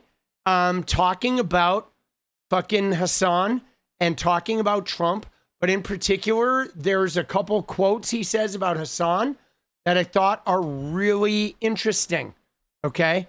And here it is. Here's one of them. I turn on these shows, and it's like a circular firing squad because they end up talking about Hasan Piker for 45 minutes. You know what Hasan Piker did?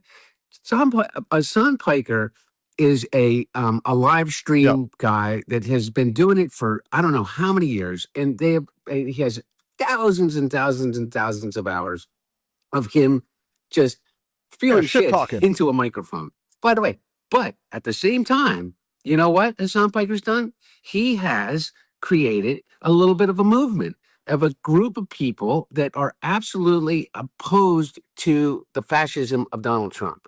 And you know what? I want to tap into that. I don't want to opt out of it. I want to figure out with Hasan Piker whether or not we can find common ground and fight against the same enemy. Instead, what these guys are doing is he's a virulent anti-Semite and everybody's this, that, and the other thing. And it's just like, and he said this about 9/11 and he said that. It's like, my God. See, that's just it, guys, right? Like, we should be working together, okay? But again, this kind of taps into what we were talking about with like China, right? Is America looks at China and is like, China bad because China's competing with us. But like, yo, you can be both competing with China and like learning from China and finding common ground and working together doing shit. And I mean, especially in the Dem coalition, right? The DSA, Hasan Piker, the progressives, the centrists, we should all be coming together and being like, how can we best serve the people? You know what I'm saying? How can we best get the Bibles out of our asses and thump down these MAGA motherfuckers? Dude, Belfast Bob, right? And like the thing is we don't do that all the time. Dude, Wall Day, let's go. Guys, we're 3 away, baby. We got this, And guys, that pisses me off. It does. It fucking pisses me off, man. It does. There's another one though here though. You ready? There's another good one. Look at this. It looks like Hasan and Hunter Biden are going to be linking up. And I know they are, but there's another quote here. Let me find it.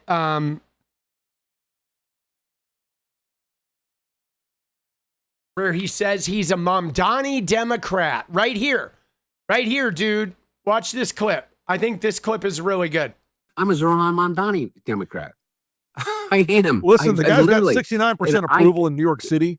Anybody else? 69% approval would rating. Kill for that.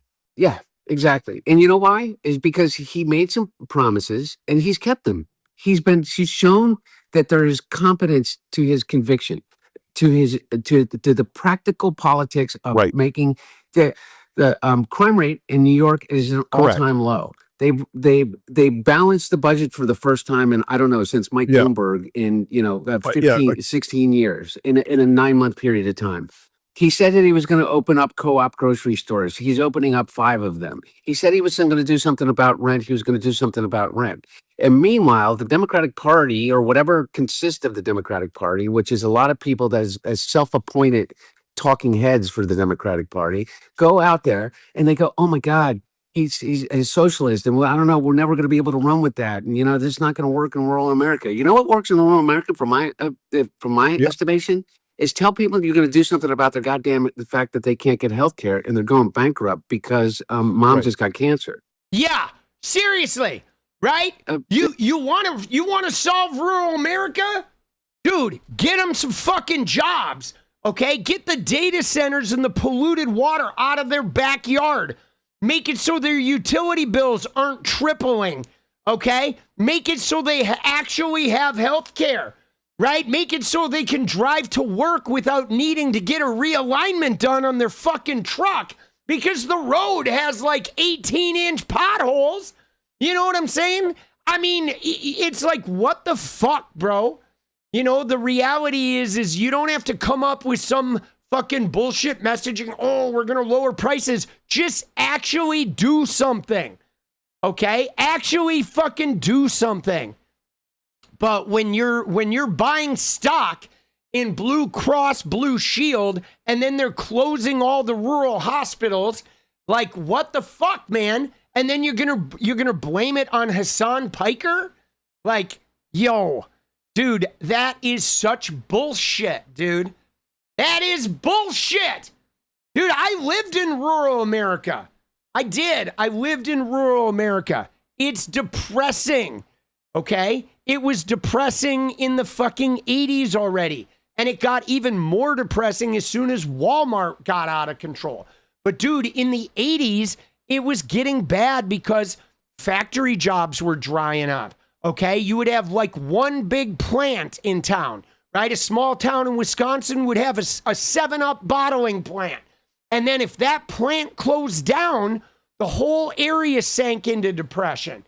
Okay, so they were struggling, centered around single industries. But at least in the 80s, there was still mom and pop stuff. There were still hardware stores and grocery stores and convenience stores. And there were bars and restaurants and all that, right? So people could still own a little bit of their shit. But then what happened? What happened is then Walmart moved in. And then we sent all our fucking jobs, all the factory jobs went to China. And then all these industries dried up. And then all that showed up in its place was Walmart. Okay. And Walmart then put the grocery stores and the hardware stores and the auto parts stores and the clothing stores and the toy stores all out of business till pretty soon you had one giant parking lot, a fucking Walmart. That's the only place you could go get jobs. And it didn't pay enough for you to survive. So then you had to get welfare. Because now you can only work at Walmart. You go downtown and it looks like they're filming a zombie movie because every fucking mom and pop business is gone.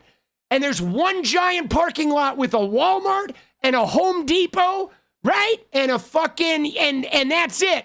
And like a chain restaurant. And then everything else in the town is fucking gone, dude. And it's like, yo. And now they want to pound those rural areas, fill them with data centers. So now you got, what do? I can drink the shitty brown toilet water, and then I can go drive to Walmart and buy a fucking, a gallon of vodka and a rifle, right? And you know what happens then, right? That's my life.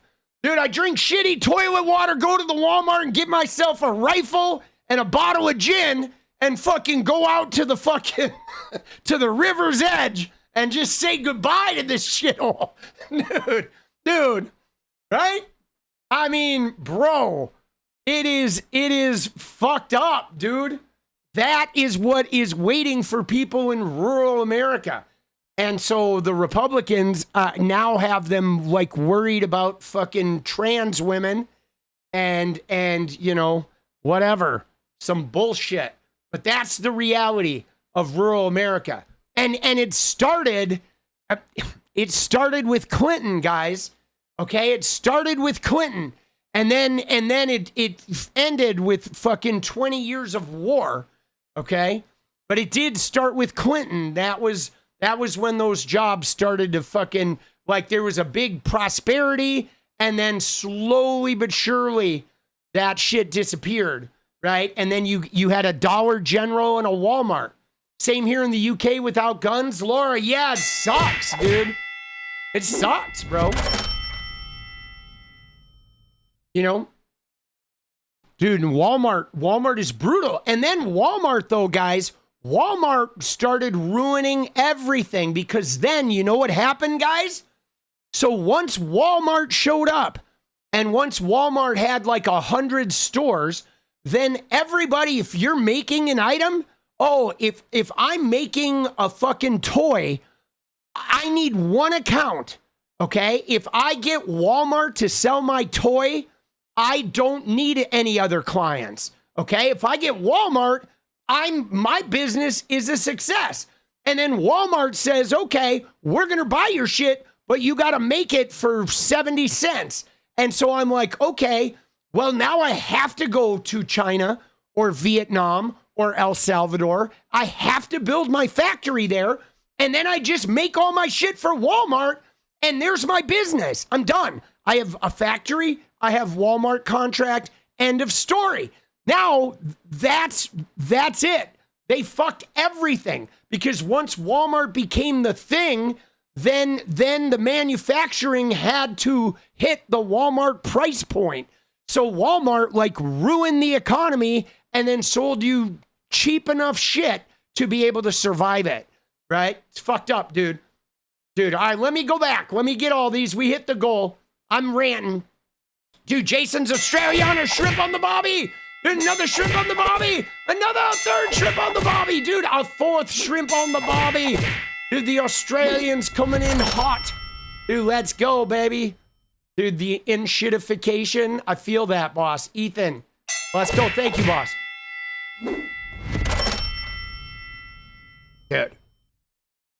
Dude, yeah, dude, Walmart sucks, bro. Okay? Dude, Walmart sucks. It is literally the nastiest shit on the planet, okay? And then the Waltons, they use that money for religious fucking bullshit too, okay? But dude, yeah, Walmart is like, dude, we ran them out of town here in Portland. They closed all their Portland stores because we refused to buy that shit. So they all went out of business here. And fuck them, bro. Dude, fuck Walmart. And dude, Target, can I show you Target? Dude, we got to look at Target here for a minute. I know we're on a tangent, but we're going to look at the fucking tangent here. But dude, Target did this shit where they announced, look at this. They put an announcement out saying, we've removed an offensive Halloween costume, right? And oh, we're really sorry, but did you see the Target Halloween costume, guys? Dude, they made a Halloween costume that's basically Jim Crow, man. This is fucking crazy. Dude, look at this. They made this fucking Halloween costume with this dancing fucking minstrel with the black face and the crazy fucking mouth. Look at that shit. Okay? Right? This is an AI generated thing, but the actual thing was this costume with a black kid in this costume. But like, dude, that shit is Jim Crow, bro. Right? Like, that is fucking Jim Crow with the fucking lips and the smile and the tiny hat. This is like a classic trope.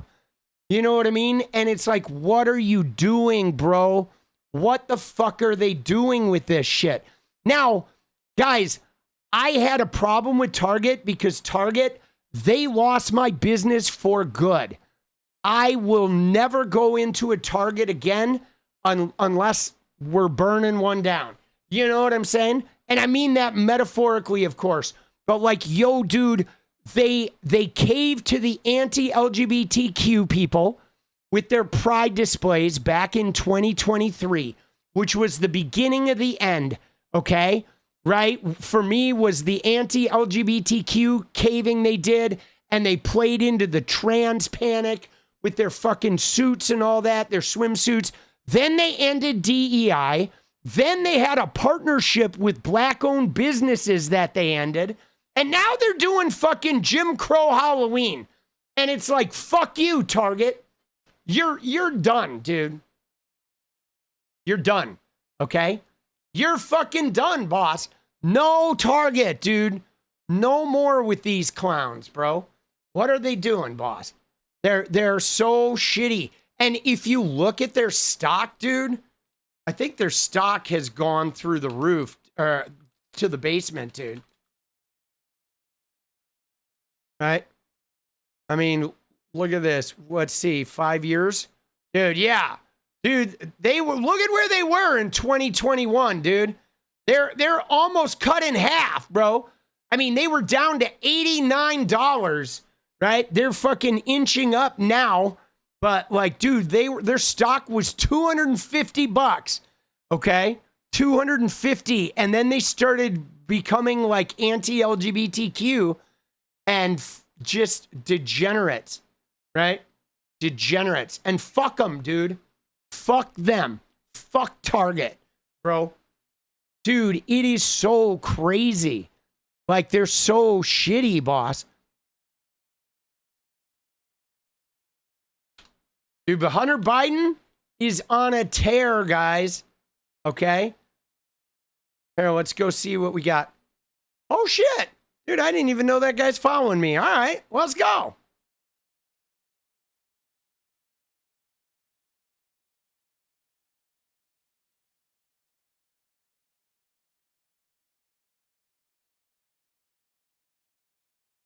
Yeah, here we go.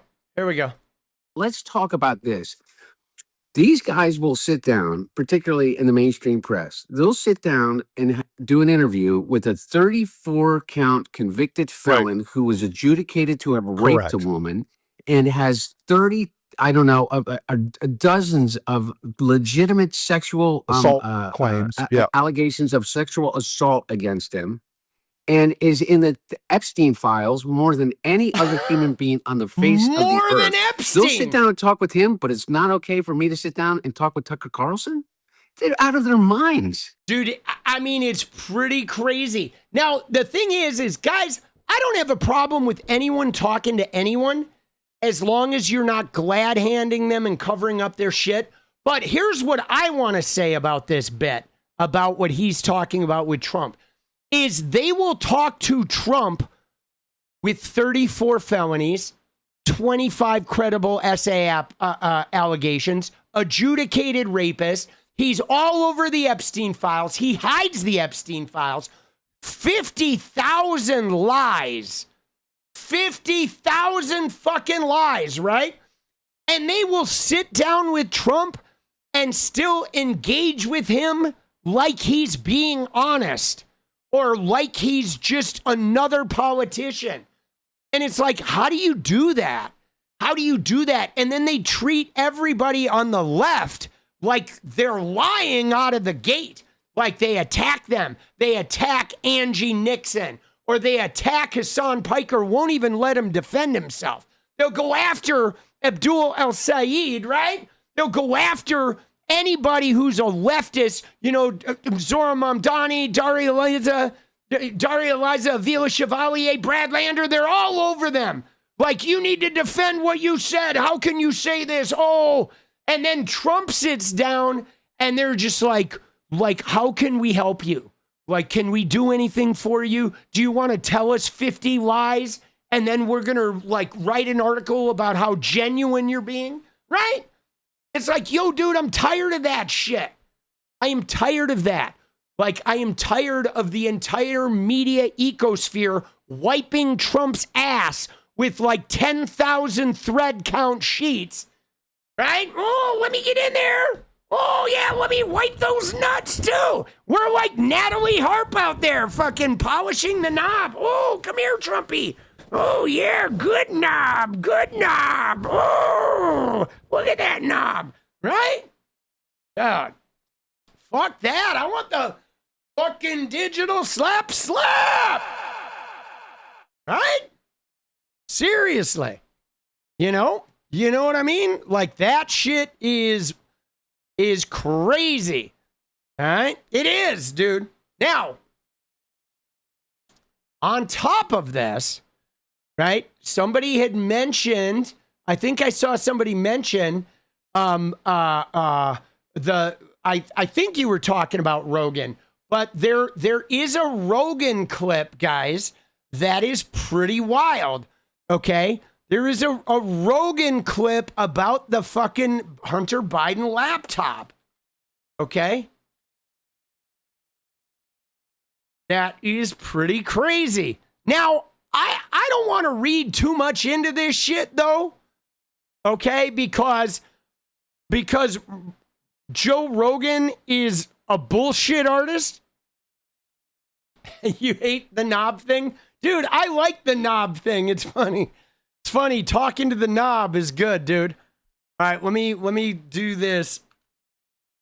Like, Rogan is like, dude, Rogan is just really hard, okay? Because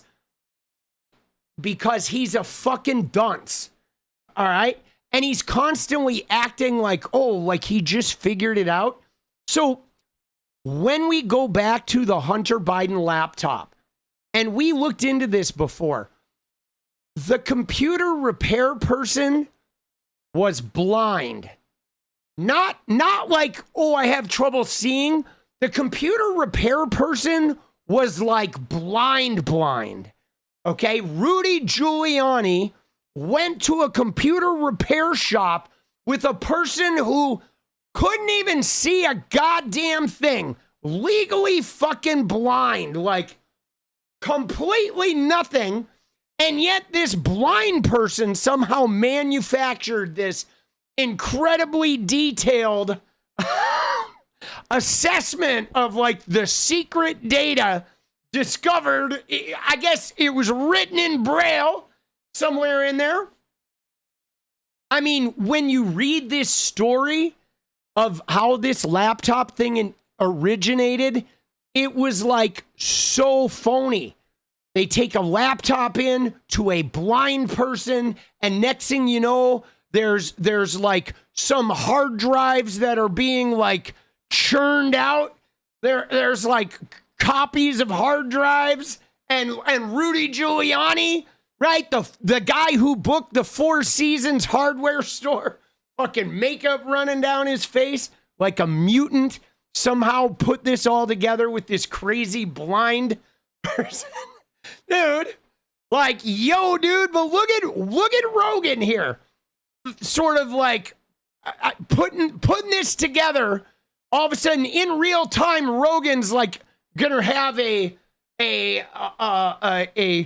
know, he's about to have an epiphany. Okay, you ready? Here we go. Because he's legally blind. Could not confirm who the customer was because he's legally blind. Oh, how convenient. How convenient. So he probably never went to that place. It's probably a total fake story, made up a fake story. Maybe they even stole a laptop of his. And when you think about that whole story, how that blew up right before the election, it could have really been an intelligence plot to try to sink Joe Biden. Giuliani apparently held the information for months and released it less than 3 weeks before the election. Giuliani has long been involved in efforts by the president and his allies to highlight Hunter Biden's work overseas to damage Joe Biden and boost Mr. Trump's re-election campaign. And in 2019 met with a Ukrainian lawmaker who has been deemed an active Russian agent by the U.S. government. Dude, like, really? There's no way that Rogan, I mean, bro, this shit he is a fucking buffoon, dude. Oh, really? You mean that could have been fake, right? If you look at this shit, okay, so check this out. So it's like the owner of a Delaware computer shop, right? John Paul Mac Isaac said the laptop had been left by a man who identified himself as Hunter Biden. So the guy's blind, okay? So this guy, John Paul Mac Isaac, is blind. And he says, yeah, Hunter Biden dropped off this laptop. But like, dude, he couldn't see him, right? Alleging the corruption, and it was information provided to Rudy Giuliani, okay? So this fucking forensic analysis, right? Dude, it is wild. Let's find the thing here, okay? So, where is it here? You got to get the fucking original fucking story here of how it went, okay? So it was a MacBook Pro left at the Wilmington repair shop, okay? He obtained it saying a man identified himself. Hi, I'm Hunter Biden. I want you to recover the data on this. McIsaac also said that he is legally blind and could not be sure if the person who supposedly left the laptop was actually Hunter Biden. So a guy goes to a blind guy and says, hey, I'm Hunter Biden. Can you get the data off this laptop? And then the McIsaac brought the laptop to the attention of the FBI, who said, oh yeah, Hunter Biden dropped off this laptop, but I don't know if it was actually Hunter Biden, when you know it was probably Rudy Giuliani saying, hello, I'm Hunter Biden. Yes, I'm Hunter Biden. Bro, right? Okay? And then they seized it, all right? And then look at this shit, though. Okay, so that, right? He asserted 3 years later that while he was copying individual files and folders, he saw some content that was disturbing and raised red flags, including criminality related to foreign business dealings. And then he did a deep dive on the laptop and contacted Giuliani, who he said was his lifeguard. Dude, right? Isn't that funny? Dude, yeah, the blind guy saw this disturbing content. Oh, yeah, okay. Believable, right? And then Steve Bannon, got involved. I mean, this whole thing, bro, was a disaster, okay? It is a disaster, right? Dude, it's the new Braille hard drive. It's got photos in Braille, right? Give me a fucking break, dude. Oh. But what's wild about this, though, is Joe Rogan. This is the thing. Joe Rogan amplified this story, okay? And Joe Rogan amplified Donald Trump right before the 2024 election. Joe Rogan, discovered Trump was lying about the election in 2020, about having all this proof that there was cheating. And Joe Rogan let Trump slide, even though he pressed him a little bit. And it was very clear that Trump had no information. Rogan even asked him, if you have this shit, why not put it on Twitter, right? Dude, let me see if I have that clip. I may have it.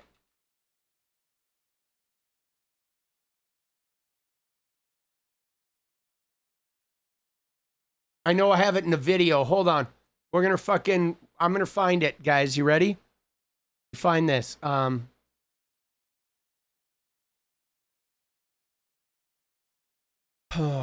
is it?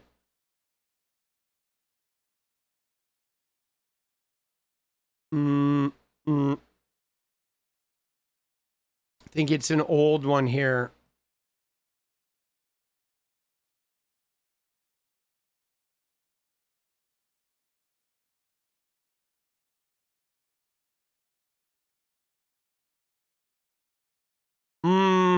Dude, I need to pull this clip. Is this it? This might be it. Let me see here. The ballots, because the Oh, yeah. ballots weren't signed. They weren't originals. They were. We could go into this stuff. We could go into the ballots, or we could go into the overall. I'll give you another one. Are you going to present Well, this let me- ever? Like, what do you think? Are you gonna present this ever? Right? You see that? Like, dude, Trump's just lying through his teeth. That was right before the fucking election, guys. That was right before the election. And it's like, yo, you have 100 million Twitter followers. Why don't you just put the evidence you have out on Twitter and let all the journalists dig it up? Okay? But he doesn't.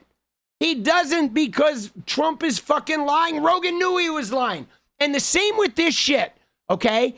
Is Rogan amplifies this shit and Rogan lets this shit slide. And then like a year later, 2 years later, Rogan's like, oh yeah, dude, yeah, no, Trump was really crooked. Like after he gets his tax cut, he's like, oh yeah, that could have been a plot against Biden. Oh yeah, interesting. Dude, you know, he always does this shit. Like that is the Rogan MO, is to amplify the shit to help Trump, help JD Vance, help these manosphere clowns, and then later he puts it in reverse and is like, oh yeah, we gotta vote for Trump. Oh shit, man, I didn't know he was gonna be so mean to these immigrants. I mean, he was only calling them vermin and saying they're all rapists and shit and promising to deport every immigrant and to denaturalize and get rid of birthright and fucking break the Constitution. But now that he's shooting people and doing everything he said he was going to do, like, wow, man, now it seems like it's just a little too much, right? Yeah, dude, this guy, like the clownery.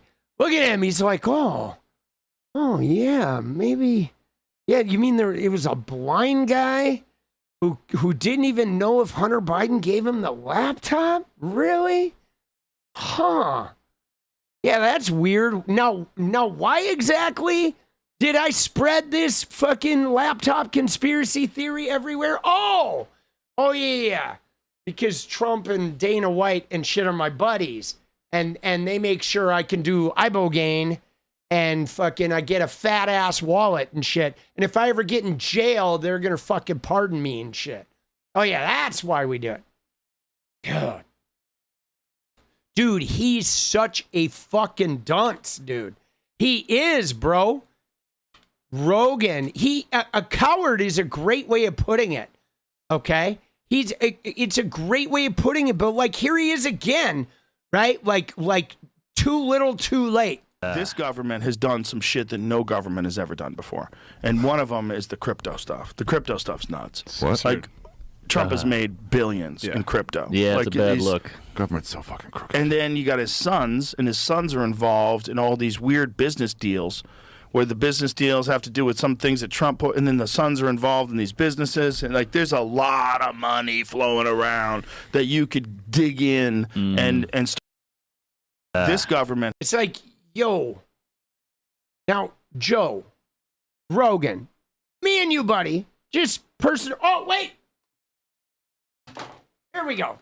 Joe Rogan, what's up? Political punk here.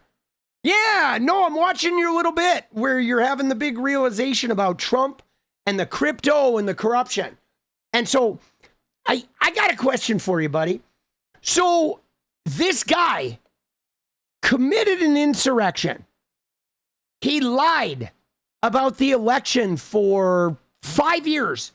Lied through his teeth. You knew he lied. We just watched the clip when you interviewed that motherfucker before the election. So you knew he was lying about the election. You knew he committed an insurrection.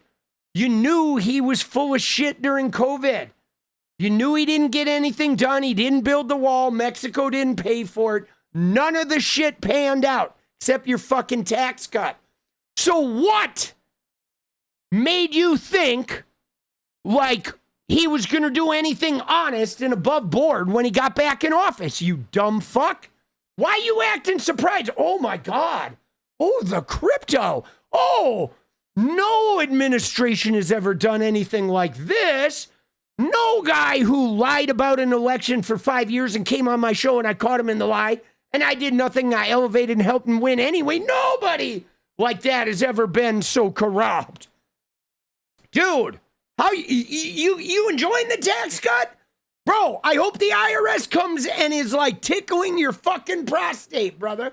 Because you are a dunce, bro. Or you're a fucking degenerate too. All right? All right, fuck you. Bye-bye. Yeah, sorry, we had to get Rogan. We had to get Rogan on the horn, boss. Right? Dude.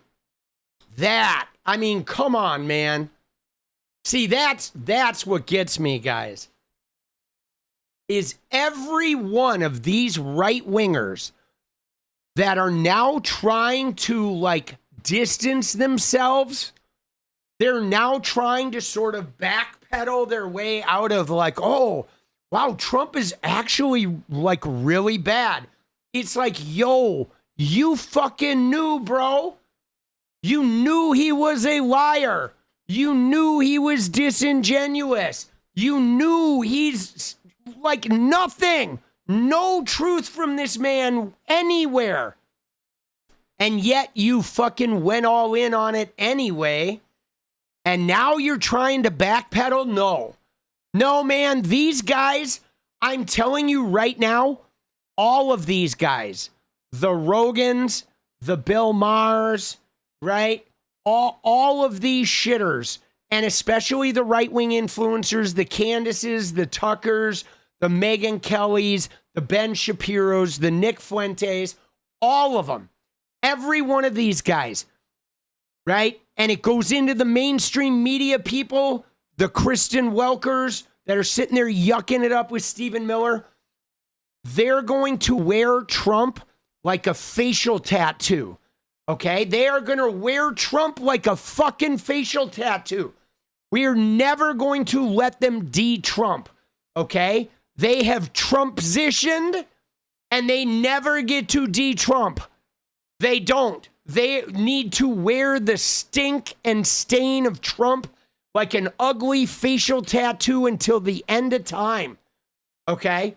Never, we're never going to let them forget it. You know, and that's one of the things, too, especially Tucker Carlson, is that motherfucker he knew he was lying about the election. He knew he willfully lied and protected that guy and helped him get reelected. And now he thinks he's going to spin off and become like the heir apparent. He's going to get a promotion to like successful politician after fucking us all. Bro, fuck you, Tucker Carlson. There's no way, dude. All of them should be in jail. Trump, Rogan, Tucker, Megyn Kelly, fucking Laura Ingraham, all of them. They're right, Candace. They're all fucking scoundrels, dude. Scoundrels. Lying, degenerate scoundrels. And now they want to unscoundrel, okay? And then you have shit like this too, like the TPUSA people. Let us not forget them. Okay, where's the TPUSA clip? Let me find it here. I know where it is. It's in my replies. Nope. It is this one. Where is it?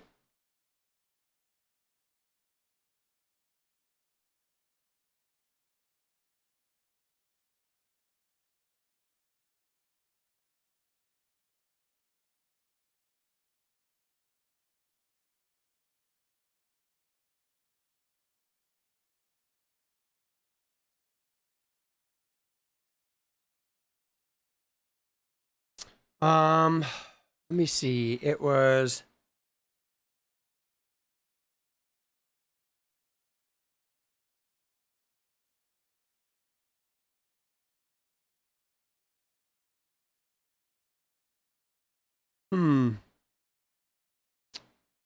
That's weird.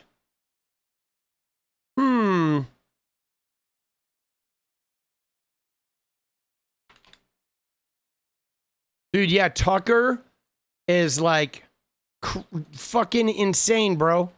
Where's this Andrew Kolvat clip? Yo, dude. Dude, somebody's stealing my clips now.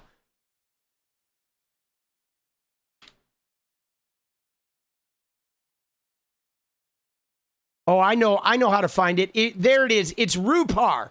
Okay, you ready? Yeah, look at this shit. So these guys, dude, they're still doing the Charlie Kirk show. All right, now, one of the reasons why I highlight these guys, because we know Erica Kirk, part of this, and yeah, we have fun with Candace because she's trying to split MAGA and shit. But like, guys, you have Blake Neff, you have Andrew Kolvat, and then you also have Tyler Boyer, okay, who is not on this episode. I don't know who this guy is. Right? I don't know who that is. That Tyler? No. Is it?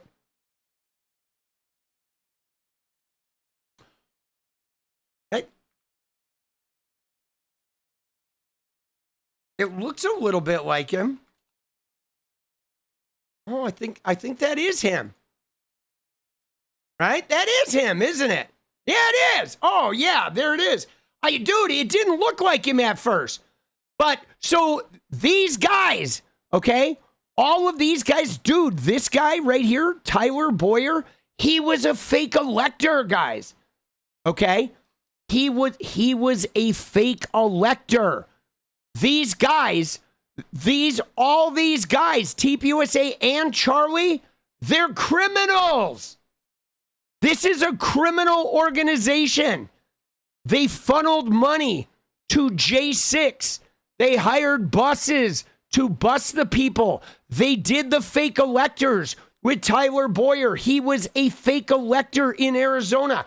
There was an Arizona state senator named Jake Hoffman who was a fake elector. It was set up by TPUSA. They funneled millions of dollars into a P.O. box in a strip mall in a company belonging to State Senator Jake Hoffman that had no employees.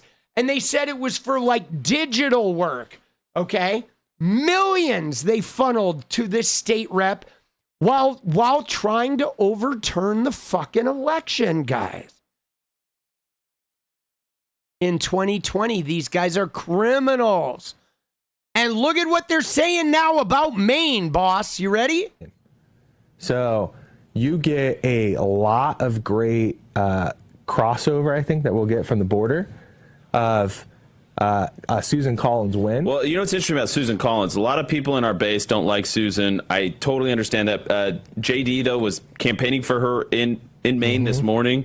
So that's interesting. And Charlie always gave Susan Collins a pass because we want the most conservative lawmakers we can get. And here's the truth with Susan Collins, that when we need her, she's been there. And also, if we lose her, we're unlikely to ever get that seat back. Yeah, period. Exactly. You should she's tolerate. Different than Murkowski. Yeah. She's different than Murkowski, where she has shown up. Of course, she and Murkowski have shared some pretty bad votes. But she has shown up. Dude, you see what they're doing, though. They're like Susan. Nobody wants Susan. Even the fucking Republicans are disappointed, but they're trying to like, oh, we got to get this seat. We don't get Susan, we're never going to get it back. And yes, Ginny Thomas, Clarence Thomas's wife, Ginny, was part of J6.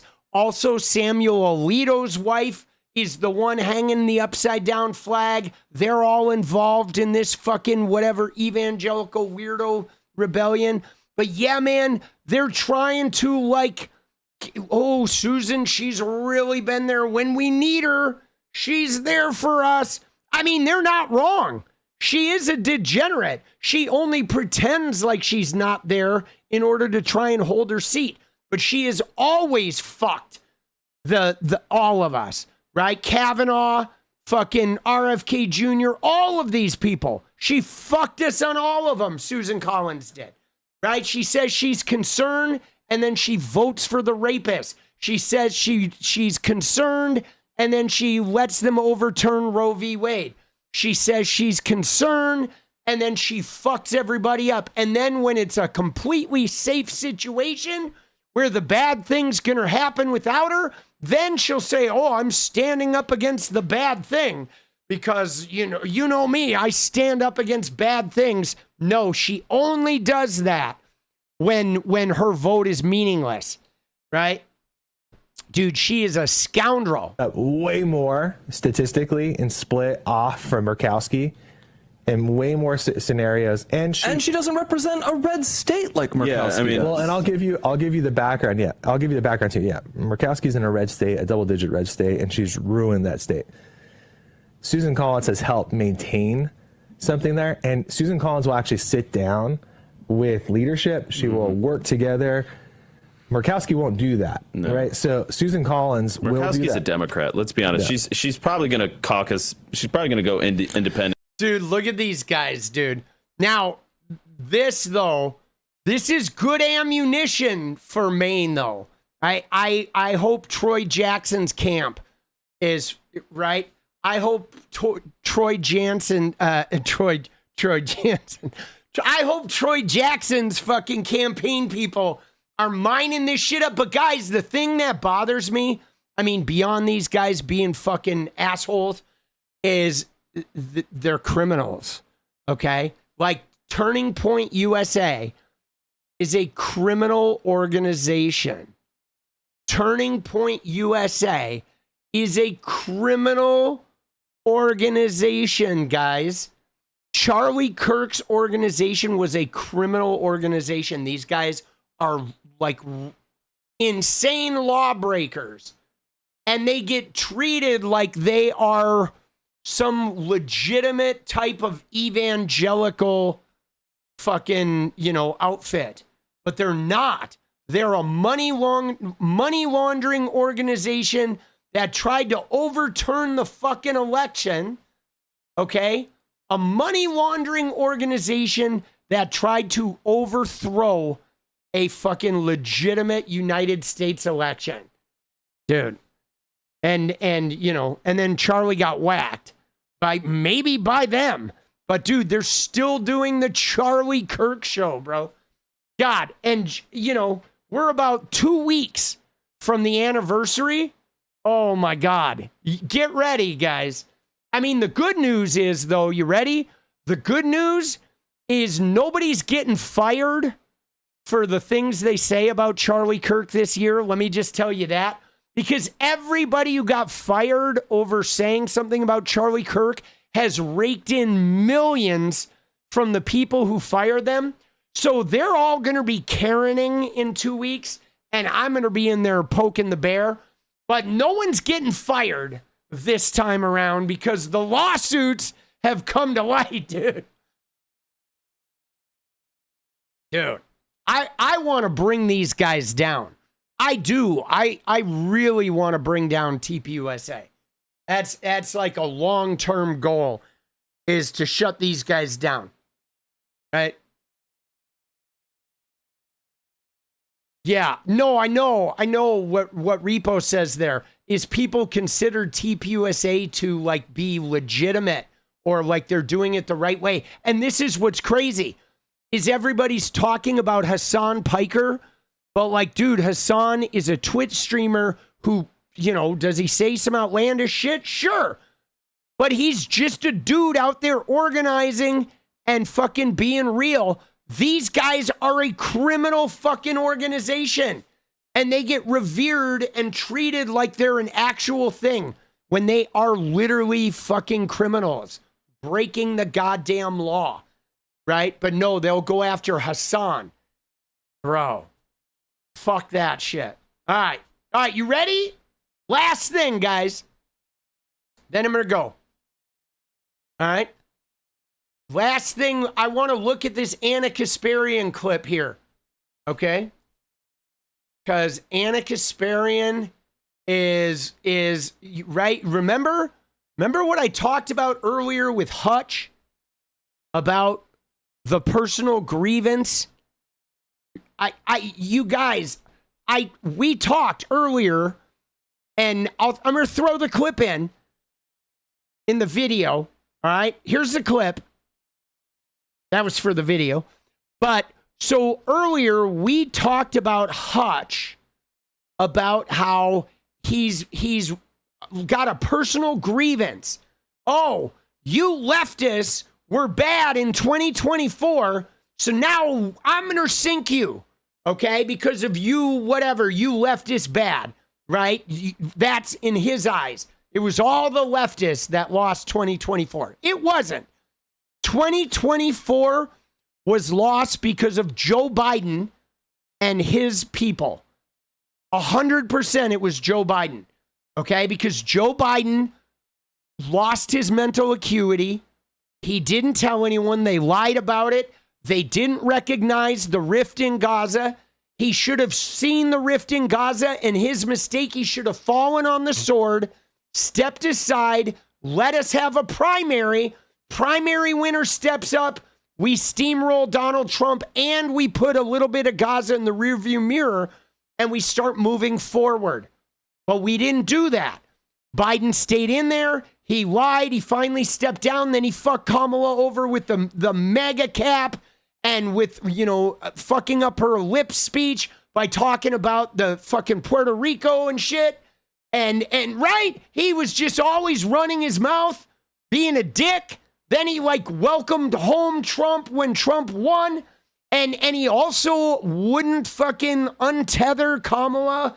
She was still defending his ass even after she dropped out because he was ego and controlling. And in fact, one of his advisors right now, La Rosa, right? One of his advisors, this guy, he was a special assistant to Biden and a spokesperson for Joe Biden. Dude, this guy is now like the guy who is out here pro AIPAC and trying to sink 𝗫𝗎𝗄𝗏. Okay? He's literally one of Biden's guys is literally trying to sink all of the progressives. He's trying to bury fucking 𝗫𝗎𝗄𝗏 and give Mike Rogers. He's endorsed Mike Rogers, one of Biden's guys. Okay? These guys are pieces of shit. We lost because Joe Biden is he did a good job as president. Thank you, Joe, for saving us in the pandemic and for winning in 2020. But he was an arrogant, out of touch leader that was more worried about his legacy than he was about taking care of the Dem coalition and actually taking care of the future of the country. Okay? And that, guys, is where the buck stops. It stops with Joe Biden. He fucking created the mess. He fucked it all up. Okay? Now, there's any number of things that Kamala could have done or leftists could have done or whatever. We all could have done shit better. But for me, it was Joe Biden he didn't have it. You know what I'm saying? Yeah, he didn't pack the Supreme Court. I mean, we had a mandate, guys. We had a fucking mandate with 7 million vote victory. It was a huge vote. They were supposed to put Trump in jail, punish the insurrection, stack the Supreme Court, right? Clear the debt, right? You know what I'm saying? And yeah, his legacy got shredded, you know that. So anyway, though, whatever, that's my thing. All right. I appreciate Joe, but also he was the head of the Democratic Party.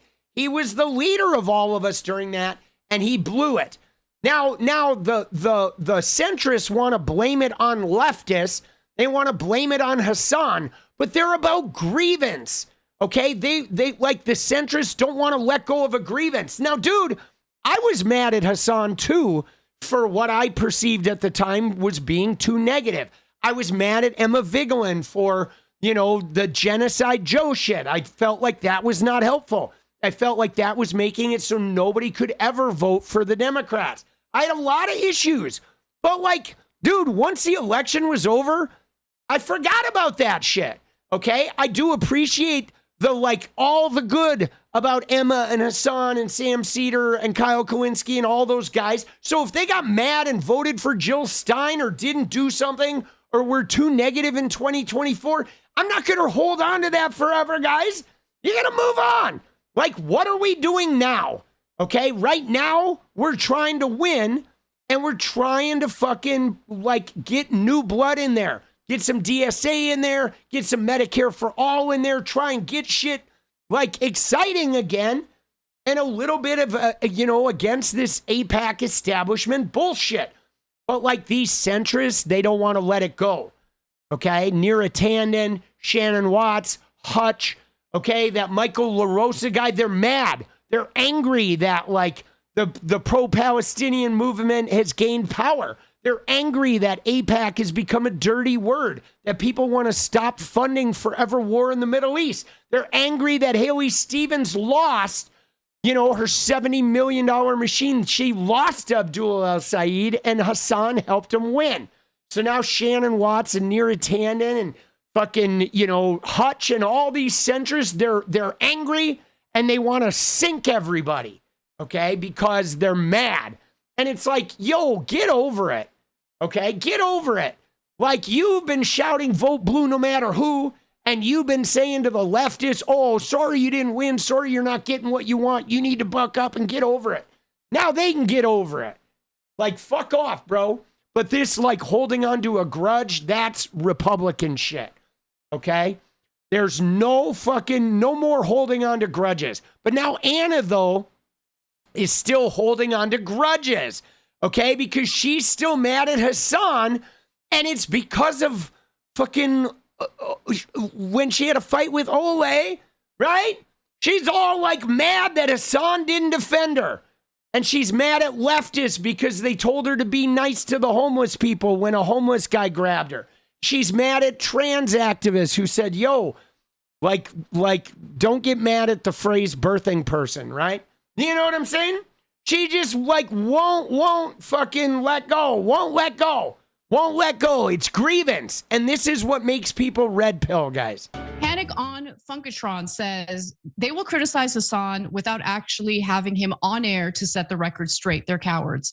Yeah, look, I totally agree with you on that. And I hope you guys understand I'm in a really difficult place because I have held a little bit of a grudge against Hasan after that woman Ole shared a deceptively edited video of me that was made by right-wingers where I'm just saying the N-word.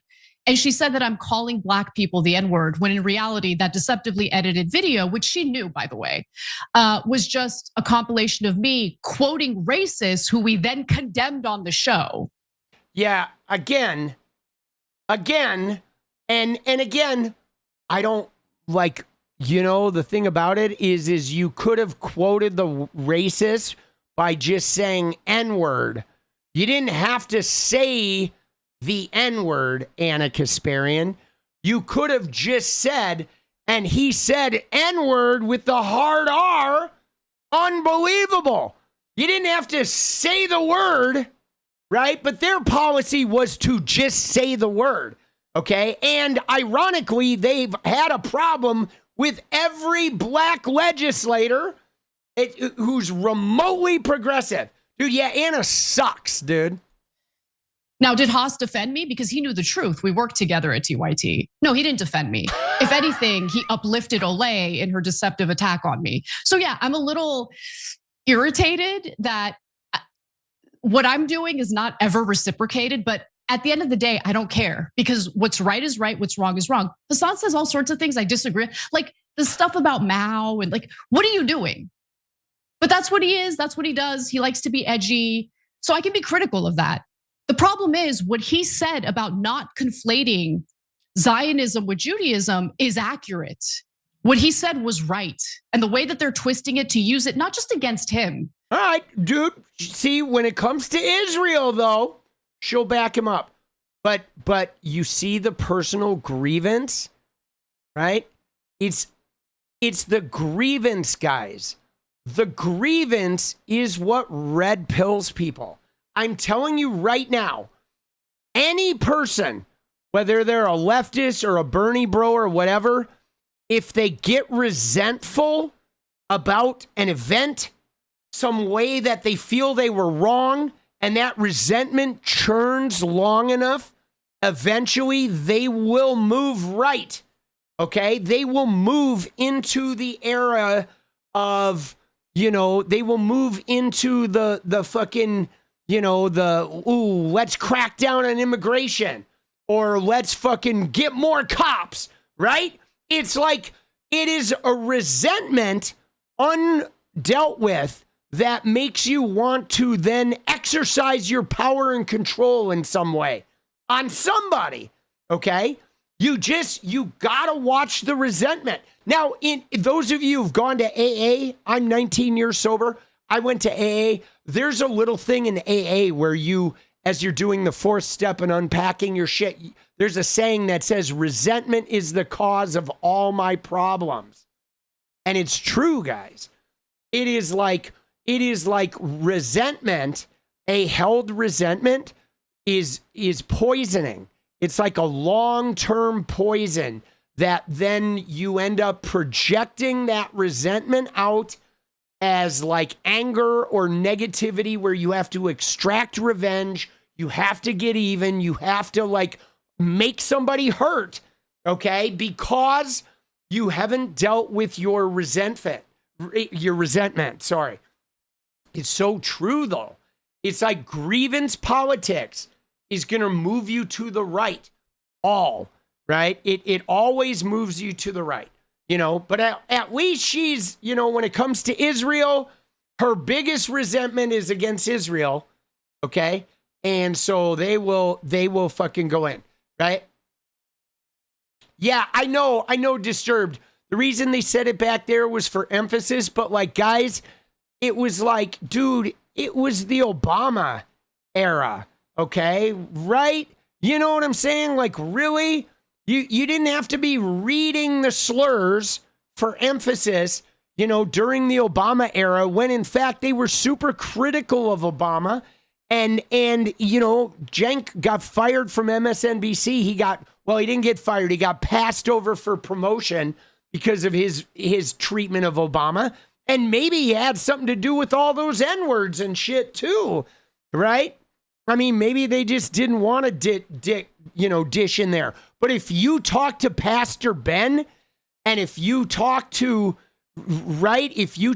some of the other, black, what's the other guy's name, dude? Why am I fucking, why am I spacing out on his name? Dude, it was, Yeah, Mondale. Thank you, dude. It was fucking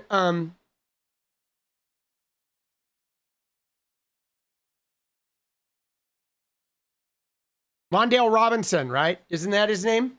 Is that his name, Mondale Robinson? Right?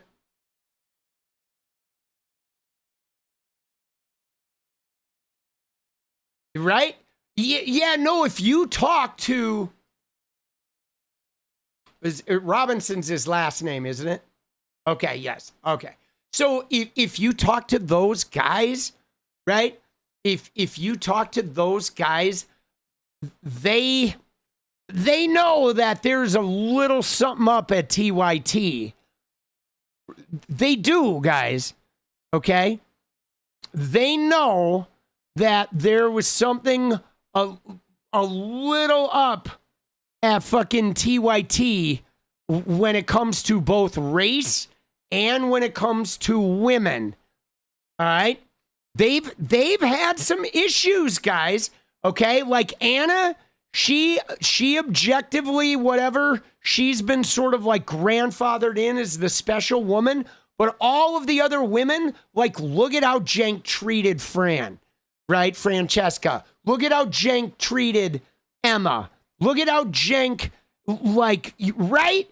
They are very much sort of like, you women are, I don't know. I saw a lot of misogyny and more than a little bit of what seemed like racism coming from these clowns. And not just because they said the N-word 100 times, but that certainly didn't help win their case. You know, I'm just saying, okay? Dude, just saying that they're like, a lot of them have been suspect. And then they even, like, you know, with her and her happy merchant shit, went over the edge too. Yeah, no, I remember that clip where she said she's afraid to talk to black people. I remember this. We've looked at this one. Right, I agree. Yes. Today, right. Yes. So, look, I'm not gonna lie. Sometimes I'm a little scared or like, I'm afraid of like talking to people who are outside of my race because I don't know if I'm going to unintentionally step in it. Right? Yeah. Like there's, and I hate that. I hate. Dude, what is that? I'm afraid to talk to people outside of my own race. Dude, really? Like, how? Dude, give me a fucking break, dude. And they're all like, oh, yeah, I totally relate to that. Like, dude, fucking idiots, boss. All right? Fucking idiots. Dude, this shit is crazy, boss. All right?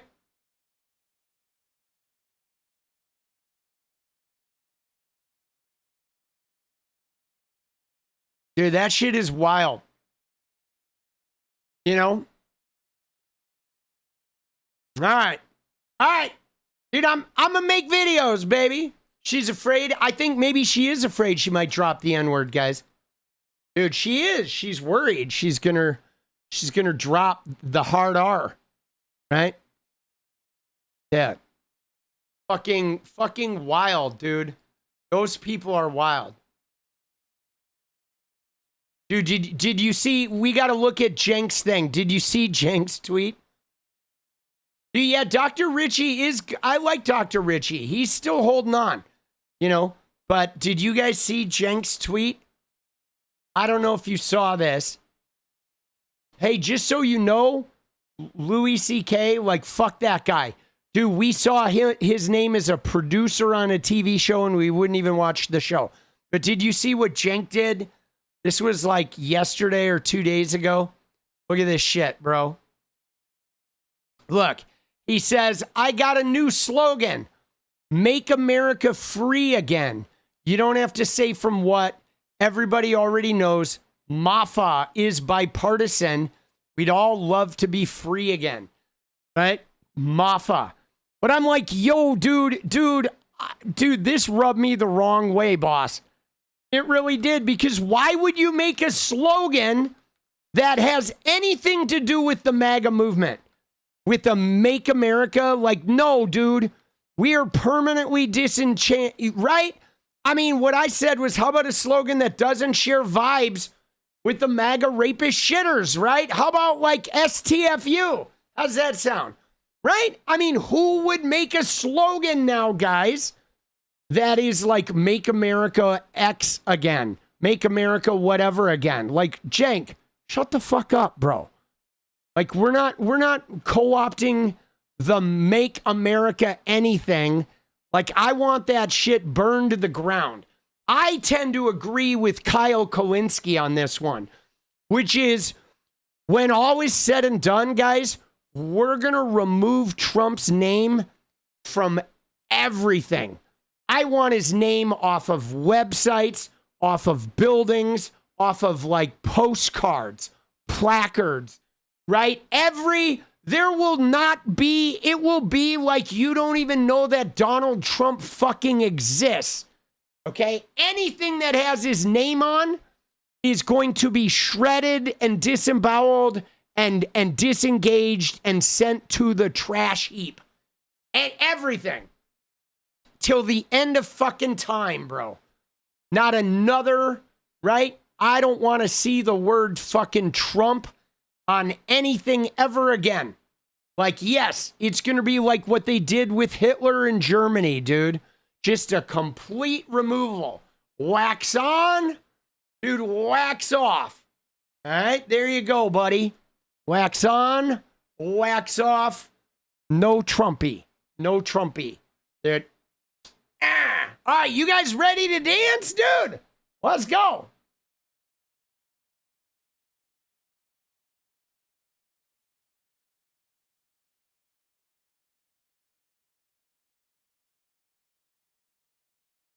All right. I got to put on some socks. Give me 1 sec.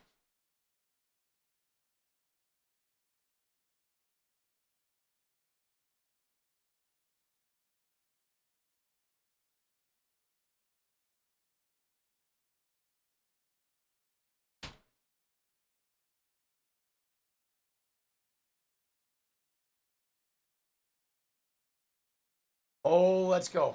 In case you're wondering why I got socks so fast, so I have a high level of ADD and a very high level of ADD. So it's my wheels spin. This is why I'm addicted to things like Twitter. I can get like super focused. I'm good at editing and shit like that because when I get in a zone, I just go. But I have like super high ADD, and the way my ADD presents itself most crazy is a couple of things. Like, one, I can never open mail. Okay, like I have a bunch of mail. I don't know what it is. I can't open mail. It's like really hard, dude. I have a bunch of, like, if I get checks in the mail or whatever, it takes me forever to put them in the bank. I'm terrible at opening mail. Okay, so I have all my shit digital. I have all my payments set automatic through digitally because I can't open mail and like respond to that shit. So opening mail is a huge problem. The other thing I can't seem to do is put my laundry away. So I have a clothes basket, like my laundry gets done and my clothes basket sits right outside my office door. And I take my clothes out of the clothes basket. Right? I take my clothes out of the clothes basket, like right outside the door. Dude, it's crazy. Power drinks will exacerbate ADD. Yeah. I mean, I exacerbate mine though, because it's also like, it's just a difficult relationship, right? Because I have this ADD, but it's also where I find my creative inspiration. So I don't lessen my ADD, because if I do, then my passionate creative drive disappears. So I'm always playing this game where I jack it up to get creative, and then I try to keep it controllable to where I don't spin my wheels too much so I can't get everything done. Because I like the highs. The mania is where I like to exist. It's where I feel inspired. And it's where I do like all my crazy work. I need that mania, right? So I've learned to accept the areas where, man, I'm just never gonna open my mail, and I'm never gonna deal with my laundry, and then I like get that mania going with my energy drinks and my sometimes lack of sleep, and then off to the races we go. We make shit. Woo! And we dance. It's like how I like to roll, right? I like those highs, baby. You love the highs, but they lead to low lows. Yeah, see, I don't really have a lot of the lows, guys. Like my lows are small and like they hit and then they disappear quick. I'm mostly mania, right? I'm lucky. I don't get the crazy lows. I get really low, but it only lasts for like a day or like a half a day. And then I go back up again, which is nice. I'm like 96% mania and 4% depression, which is how I like it. Now, I don't know if it's that way because I spend so much time cultivating the mania that maybe I have less lows because I'm always like screeching with my hair on fire, but let's go. All right. Love it, though. You ready? You ready to dance?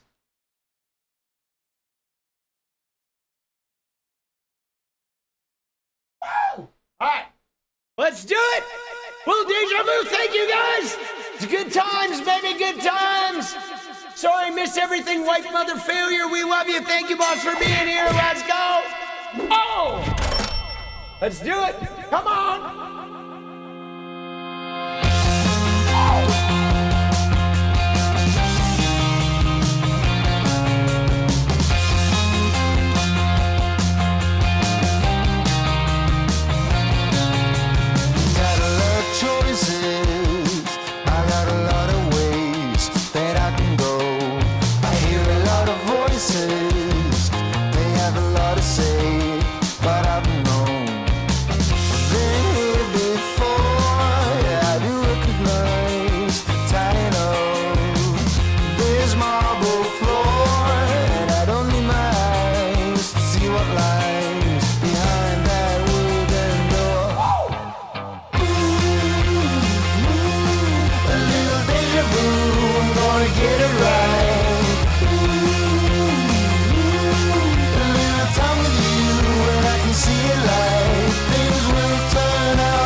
Spirited. In you. Don't you know there is nothing I won't do for you? All right, guys. We love you, boss. I'm going to go make some videos. Have a good night. Take care of your head. Be good to yourselves. Take care of your loved ones, your neighbors. Stay hopeful. Goddamn, we got a lot of work to do to kick the shit out of these fascist motherfuckers, but we are gonna win. In the meantime, don't forget to stay radiant. Good night. Let's go.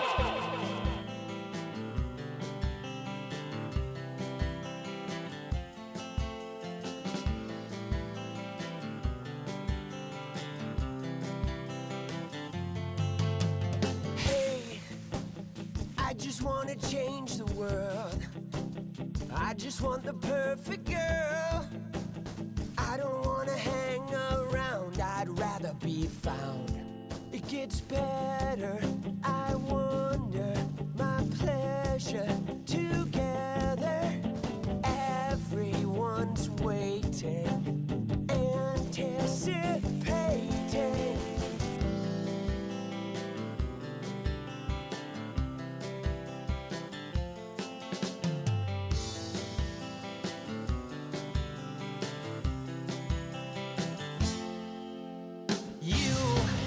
I will never be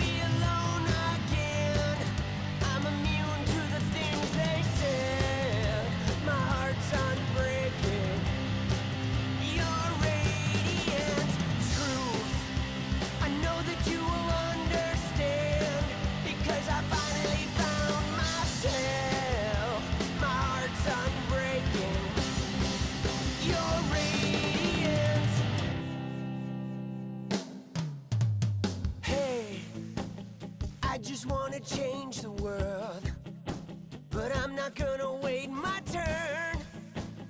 I don't ever want to come down, I'd rather be found.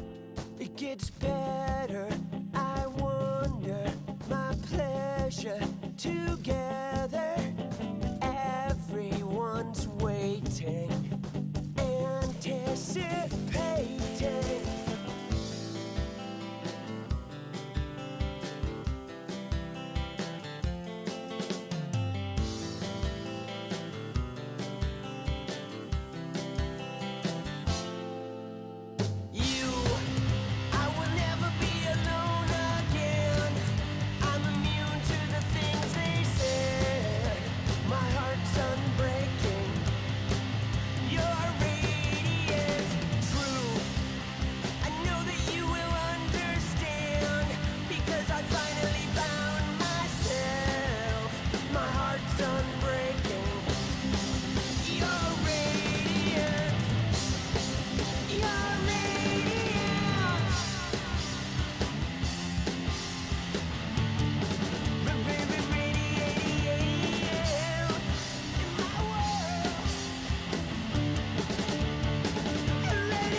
It's about you. I would never